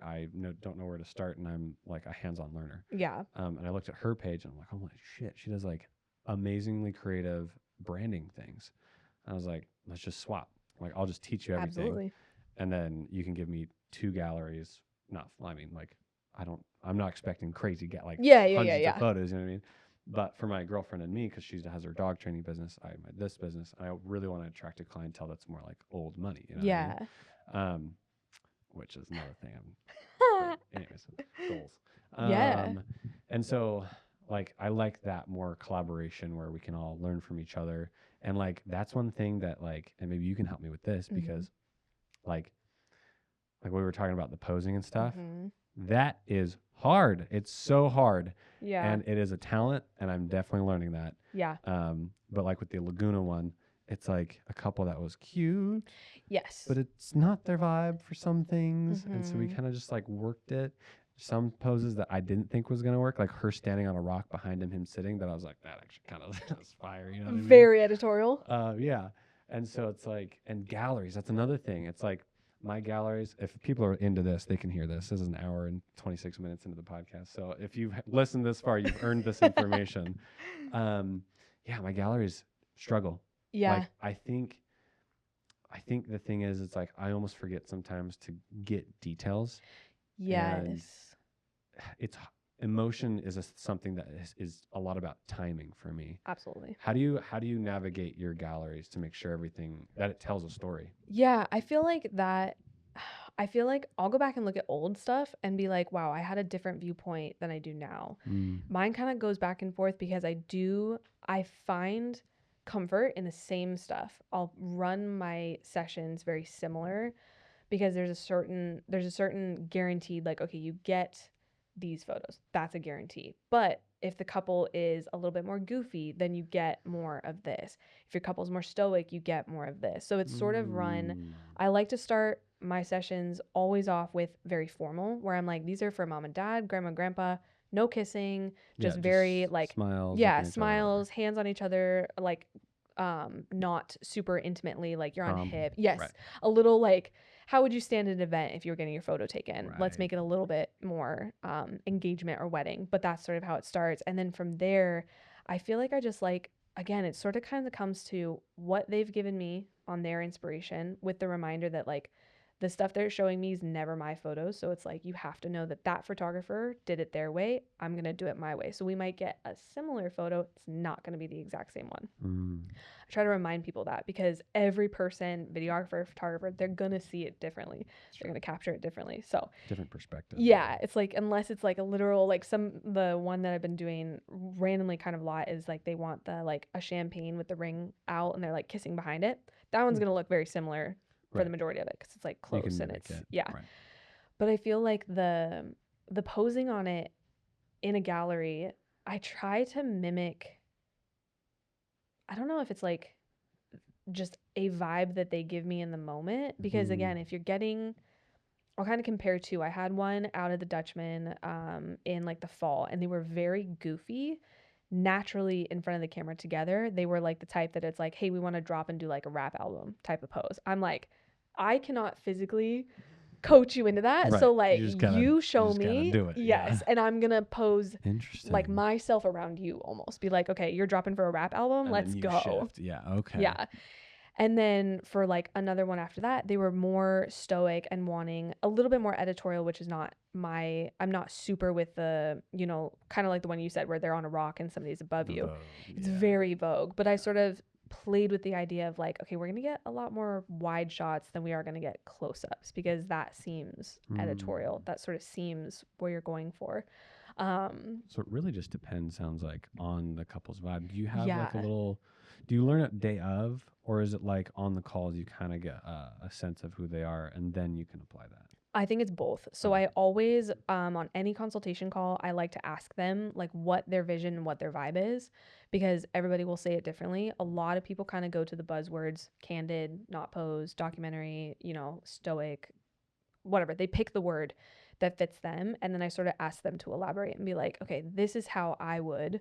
So if you're like a little bit more stoic, I'm probably not going to make you do a kiss attack or a hug attack. Right. Like, doesn't feel like the vibe. But I might have you stand like behind, like front to back, and like wrap yourself in a hug, because that can be romantic and stoic without it being goofy. Yeah.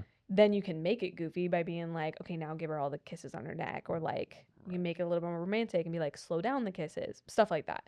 I feel like that sort of just evolves during it. Yeah. I like that. Yeah. That's pretty good. So the poses can be similar, Yes. but then the direction is what changes based off of their personality. Yeah. Because it's It's good. truly on the moment you see somebody act how they're going to act. Like I had one, I did their engagements and their wedding in Missouri, in St. Louis. Or no, I did their wedding or their engagements in St. Louis at a botanical garden, and I did their wedding in Chicago. Yeah. And during one, I saw this idea, and I was just like, okay, we have sort of a very public place, so I try to find the most private places within the public place. Right. Because that's also something I learned throughout the years, to be like, some people don't like to have PDA on display. Right. So it's like, okay, if Make you them are comfortable. yes, trying to make them as comfortable as possible, knowing that they picked a very public location. That's where location comes in. Yes. As a key part. Yeah. And on this, I was like, okay, we have a big open field of types, very private. There's nobody here.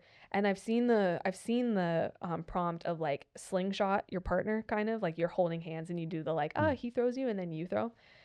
I made them do it like not twice as repeat it, but like do one, then you do one, and then kind of come into an embrace. And it was cute, but then as soon as it was over, the groom was like, and I was like, okay, He was just like awkward about it. Yeah, he was just like, I could tell. I was like, okay, he was laughing, but it was, I think, for the moment. Right. Let's maybe not. And the rest of the session was a lot more like, hey, we're going to do a little bit more, like, let's go sit over there. I want you guys to, pretend you're on your couch. Like, I'm going to step back and capture it, because I think you want more of that than the like playful. I like that. Yeah. So you're reading the couple and changing as it goes. Yeah. Wow, that's pretty insightful, honestly. Yeah. And that, again, just comes with experience. Yeah, that's hours and hours and years of interacting with every type of couple. Yeah. Like, you're never going to get the same couple twice. You might get the same type, like, okay, that's stoic, that's funny, that's goofy, but they're all going to show that differently. So I liked your column example. I don't know, visually, I don't know. That was just genius to me. It's like, okay, so you have like almost like a Venn diagram. Yeah. It's like this, and then like this is their unique part. Yes. That's how you're going to cater the shoot towards, right? Yeah. And that's something to say something about like the experience of working with a professional as well, is because when you do have someone like you that can shift, it makes it fun. Yes. It makes it an enjoyable experience that you can look back and be like, wow, that was someone that I'm going to refer to other people. Yeah. I think people forget that also when they're starting out, where it's like, you can take the most beautiful photos, you can like, those would end up in a magazine. But if you don't give an experience and a personality to the shoot, that's what people remember. Yes, the photo goes up on the wall, goes in the book, but if they remember an attitude or a bad, that's what's going to be remembered. That's from the very beginning. That's what I've held on to, is like, if I can make them feel as comfortable as possible in front of a camera. I hate being in front of a camera, like for photos. I was gonna say. No. I find it very difficult when somebody else is taking my photo. I can do a lot of self-portraits. Yeah, and I'm like, I've spent literally years coaching people, so I should be totally fine with it. But there's a difference, so I try to remember that how uncomfortable I feel is how uncomfortable they might feel. So it's like, if we can make it fun, I've seen people do like, they'll have like a Bluetooth speaker or something and they'll like play music. I usually don't do that if I'm in like public, because I feel like it's disruptive. Yeah. And it draws attention. It's like, come look at the music and the couple. You just have a crowd of people watching you. Exactly. And you're like, hilarious. Nah, we're good. That's funny. Do you do other things other than weddings, elopements, stuff like that? I do family photos and maternity for past clients or for referred clients. Smart. Yes. It's definitely not my niche. I love maternity sessions. I think it's very beautiful, and especially when it comes from a couple that I've photographed before. Yeah, how like, fun to come back and reconnect with them years later. It's usually like, I've done their engagement, then I've done their wedding, now I'm doing their baby, now I'm doing their first. Like, I love that, the timeline of it. But I'm not ever advertising for it really, Yeah. because it's still, while I can do it, it also takes, I can see people who do it better. Oh, interesting. Yeah, like people handle, like I do wedding family photos, but Yeah. I don't want to do them as an entire session. Right. It's sort of how I look at it, unless I Yeah. already know the couple. And like the majority of times is it's like a recurring, hey, we loved how you did the wedding. Can my like grandma wants you to do our family photos? And I'm like, sure, we can do that because I know you guys and I Right. know sort of like my way of handling it, but One-off thing. it's a one-off. Yeah, it's not usually, it's very rare that I will advertise it. I haven't changed direction yet. Yeah. And are in the future, are you looking, like you said you kind of want to just like maintain what you got going and Yeah. do more destination. So you're not looking to like add more services, for example. Yeah. I for that think type of stuff. it's one of those things where it definitely helps to be open-minded and be multi-talented in behind the camera. Yeah. Because it doesn't close doors, but I also feel like in like a revenue side, it's like, well, if you can do real estate, you can do family, you can do maternity, you have all of these sort of different eggs in different baskets instead of like I am only a wedding photographer. But I also feel like kind of coming back to my thing with photo is that if I lose passion and creativity, it's immediately shown. It's so hard for me to like put that aside. Like I burned out, I want to say in 20, I think it was in 22. A lot of stuff personally was going on. And then my business, I was just like very grateful that in 2020, I was not very affected by COVID. I had small enough clients that really just pivoted to the acceptable norms of COVID. Right. I think I only had one officially postponed to like 22. So it was like a 2-year postponement because their family was Russian and Chinese. They were all coming. They could not. Whoa. It was a cultured wedding. That's crazy. Yeah, and they physically couldn't do it, so they waited. But 2020 to 2022 is probably still the most revenue I've made because of the COVID down and then the COVID up that a lot of vendors experienced. And during that I hit massive burnout. It was like at 22 I was like, I can't do this. I'm like, I think maybe I'm hanging up the camera strap. Dang, that's crazy. Did you take a break from social media too? I did. So in 22 to like March, no, way later. End of 22 to like September to April of 23, I was off and I just focused on the weddings that I had during that time. It sort of died off like I think December. I think I had like 2. We worked one together actually. I think we worked the New Year's Eve. Oh wedding. My gosh, that was in your burnout That era? was yes it was. Nice. Hey, you did well. Yeah, I think that was because I think that was the last wedding. I think that was the last wedding of 2022. I think that's when they got married. Yeah. Yeah. That was really. Yeah, and That's crazy. Yeah, that was. So many things were just absolutely imploding. Yes. We talked. Yeah, we talked. That was rough. I remember we were talking and I was like selling you on my brother. I was yes. Like, just saying. You're like, but listen. He's a dude. Yeah. He's really nice. I think that's when I found out the age difference between you and I was just like, oh, I'm elderly. I mean, not elderly. No. It's like Kevin Hart. Damn. Exactly. Damn. Snoop Dogg. Holy. Oh yeah, that's what it was. Like, I'd be like, all right. Hilarious. Well, you don't give off vibes though that it's like, oh, I'm old. No, I'm aging. Yeah. You know what I mean? So that's good. I try not to. It's the gray hairs that are popping out that I'm like. But that's kind of the look now. I hope so. I'm like, I promise I'm hip. I'm hip. Wait, how old are you? I'm 33. Oh, I know. 33, young. I thank you. I try. Yeah, I try. But yeah. Anyways, that whole long thing about it was just. That's a rough period. I'm glad you're back. Yeah. And doing strong stuff. Yeah. Really quickly for our audience, could you plug your stuff? Yeah. Where can people find you and your work? Yeah. On Instagram and TikTok, I'm Nelson Cinematic. And I'm on Facebook, but it's sort of as a dual posting. Yes, exactly. Like it was during, like advertisement years, and that was Facebook's more for that, which I don't do very much anymore. But yeah, Nelson Cinematic.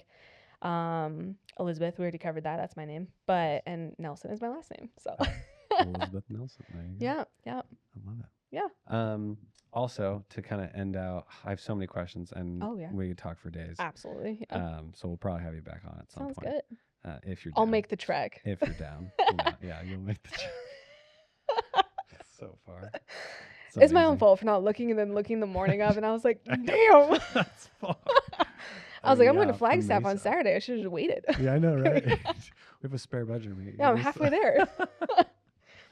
But I wanted to quickly touch on AI because that's a hot topic right now anyways. Yeah. What are your thoughts for AI as a tool, AI Yeah. as a danger, AI as a replacement for employment? Like, let me just hear the whole thing. I think my main thing is that, again, I sort of flip on one side or the other of being okay with it. I heavily disagree with AI for ChatGPT. For me, I personally think, as somebody who I am a person of words. I love to write, but it's a momentary, like if you ask me, like, I need you to write me like a very eloquent paragraph of yada yada yada. If I am not in the headspace, I cannot do it. It's like it takes me a minute to tap into like that writer's creativity. My sister, my mom, some of my best friends, they read like 100 books in a week, and like they're always constantly creating beautiful things, and I'm like, that is stunning. Yeah. So when I see people using that AI technology for captions, for storytelling, for blog posts, for like profile, whatever on their website, it sort of taps into that part of me where I'm like, okay, like, what corners are you cutting by using a device that can, to a element, captivate feeling, but it's not true in my opinion. It's very it can be very beautiful. There's definitely, I think my dad did it. He like wanted to do, he's a psychologist, so he runs through things, and he asked ChatGPT like an ethical type of question, and the prompt of it, I'm like, damn, like that's it's cool to see. But for social media, I feel like I personally feel like I can start to tell when people are using it for their captions. There's a very specific like, I don't know what the word is, but there's a very specific algorithm of like how it spits out. Yeah, it's like, it's not the proper way to say things, but it's like the perfect way to say things, which is not human. Yes. It is perfect to a T. And I also noticed the dead ringer giveaway is the usage of emojis. Yeah, emojis. Emojis. Oh, yeah. And totally the double dash. The double dash in a sentence. So like it'll be yada yada yada, sentence, and it'll do like a thick dash and continue instead of a comma, a semicolon, whatever. Yeah, the dash. It's a giveaway. It for emails, everything. I've seen hilarious. It. And I'm just like, that's ChatGPT. That's funny. I had a professor in college that I loved for English. That taught us the dash. It's we studied the book called On Writing Well. Okay. And I loved it.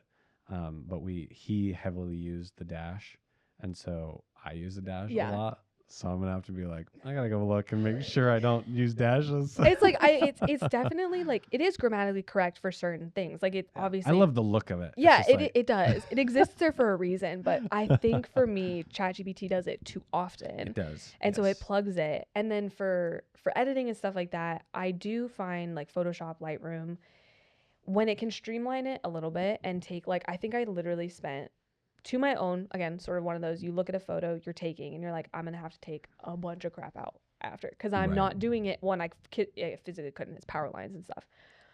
Old days, those would have stayed because it's a part of the photo. Nowadays, people are like, that's distraction. You need to get rid of it. And I'm like, okay. So you play the game of what is and what isn't. And I literally spent 10 minutes between Clone Stamp, AI, and like healing, taking out all of this stuff, which then you have to repeat for the next like 15 photos that you took. Right. So it's exhausting, but it took a 10-minute process down. Yeah. So it's like, okay. Saving time. But saving time.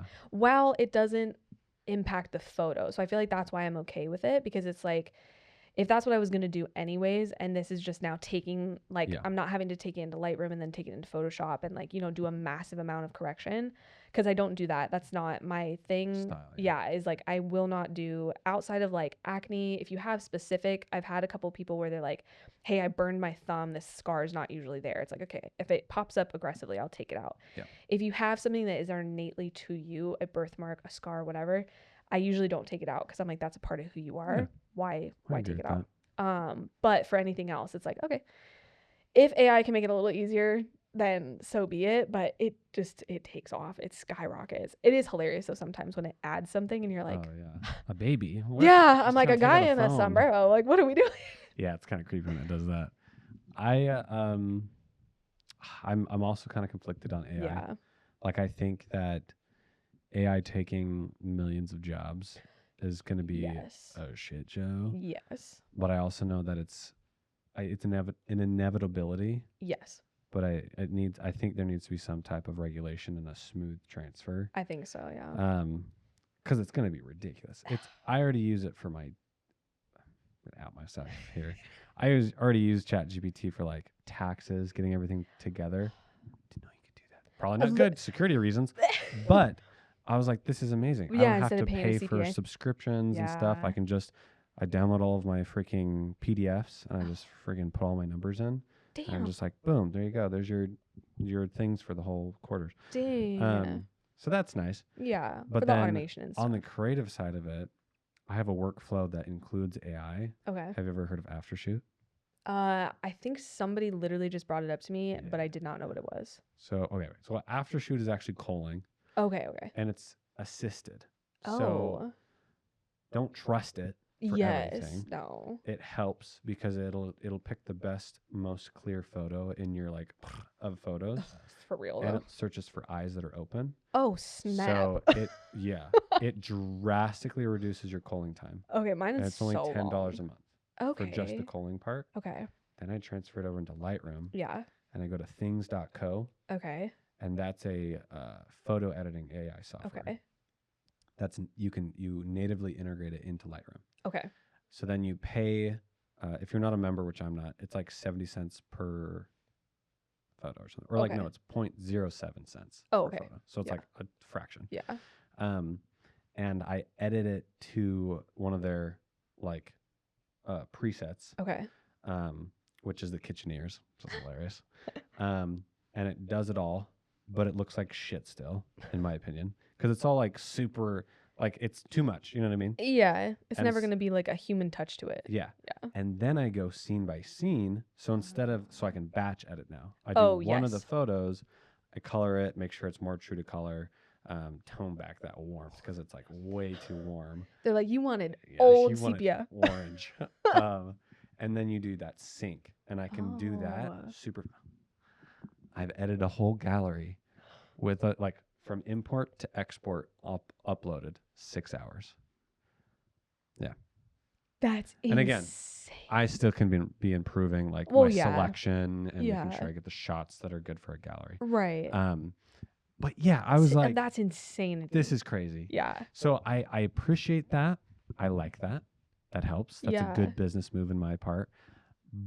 But it doesn't substitute that human connection, that Yes. human eye. Yeah. For like, because like you remember the day best than anybody because Yeah. you captured it all. Yeah. And so you know when you're scrolling through the photos, you're like, I want this because Yeah. sometimes AI is like blurry, throw it out. Yeah. And you're like, no. I did that on purpose, That actually. was- yeah. That's a trend now in my Yeah, days. Exactly. We threw it out.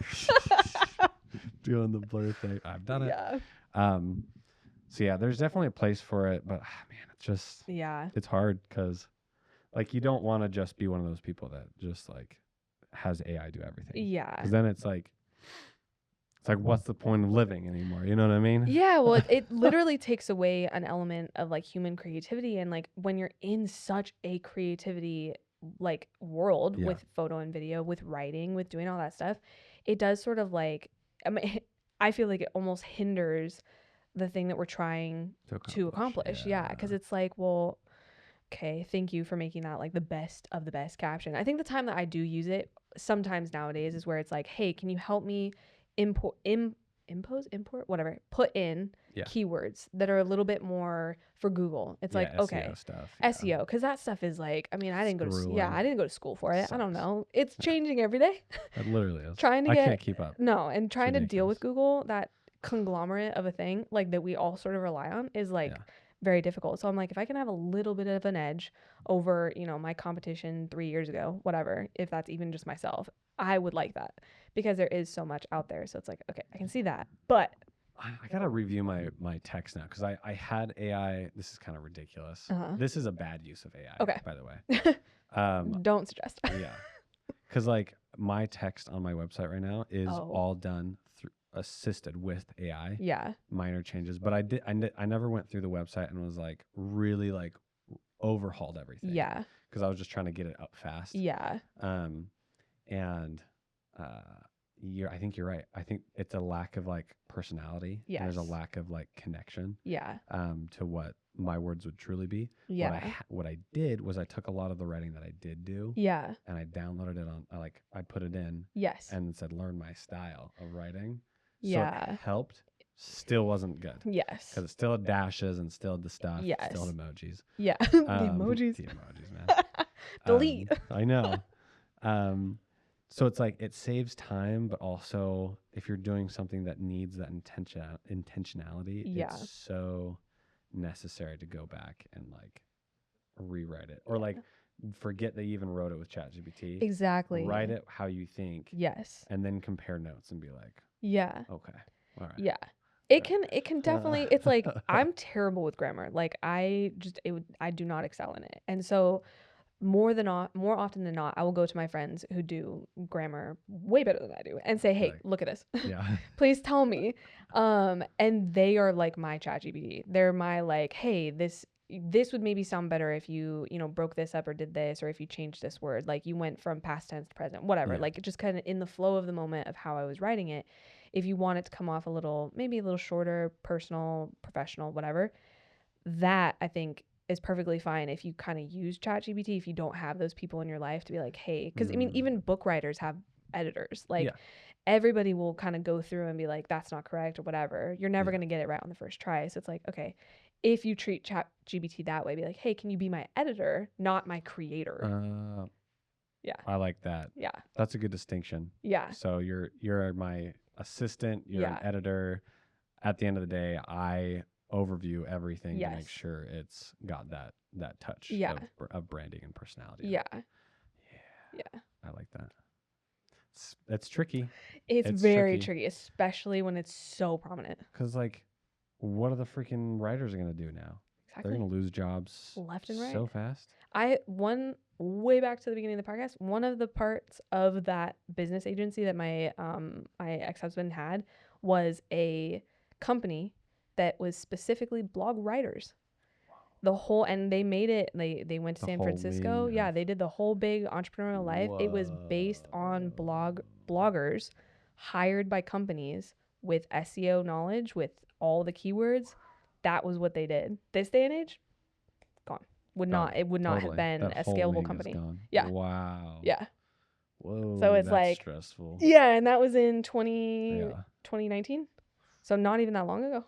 Yeah. So that's crazy. Yeah.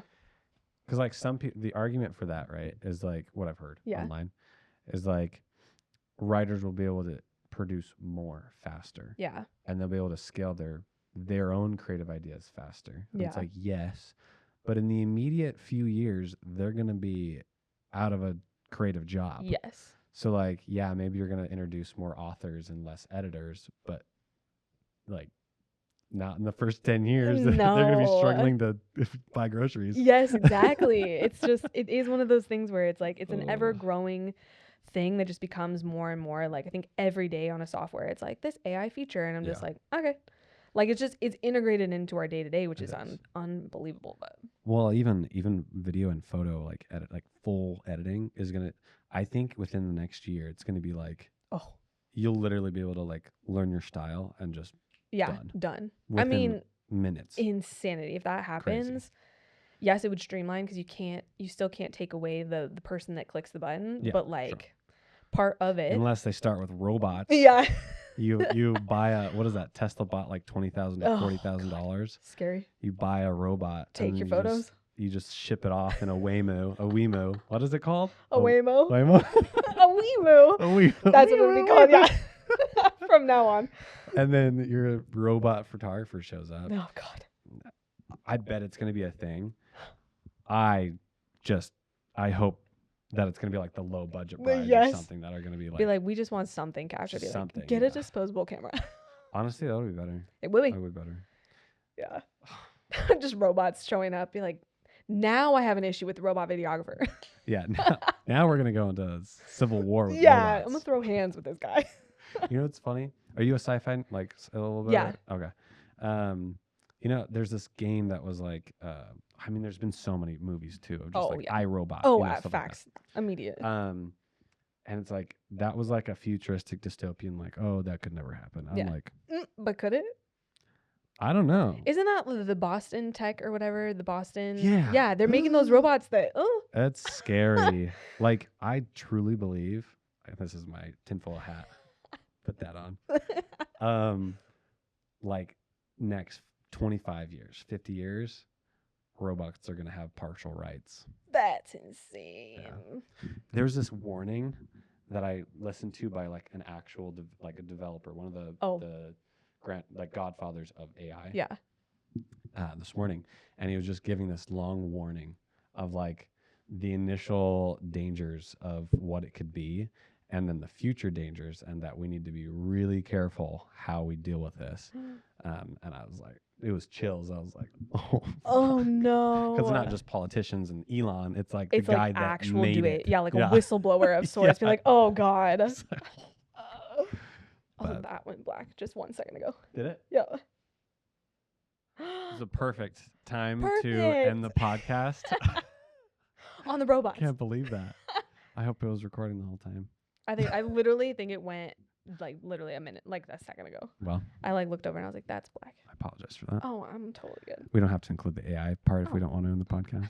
But thank you so much for hopping on and spending some time with me today. Is there anything else that you wanted to plug? Anything before you hop off?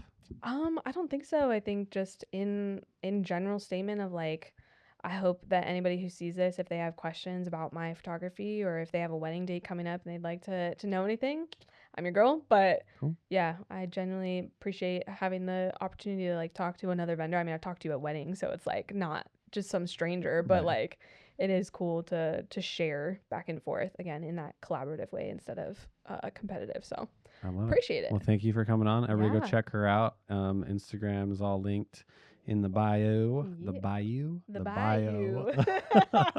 We're down south right now. I know we are. And we'll see you guys next time. Bye.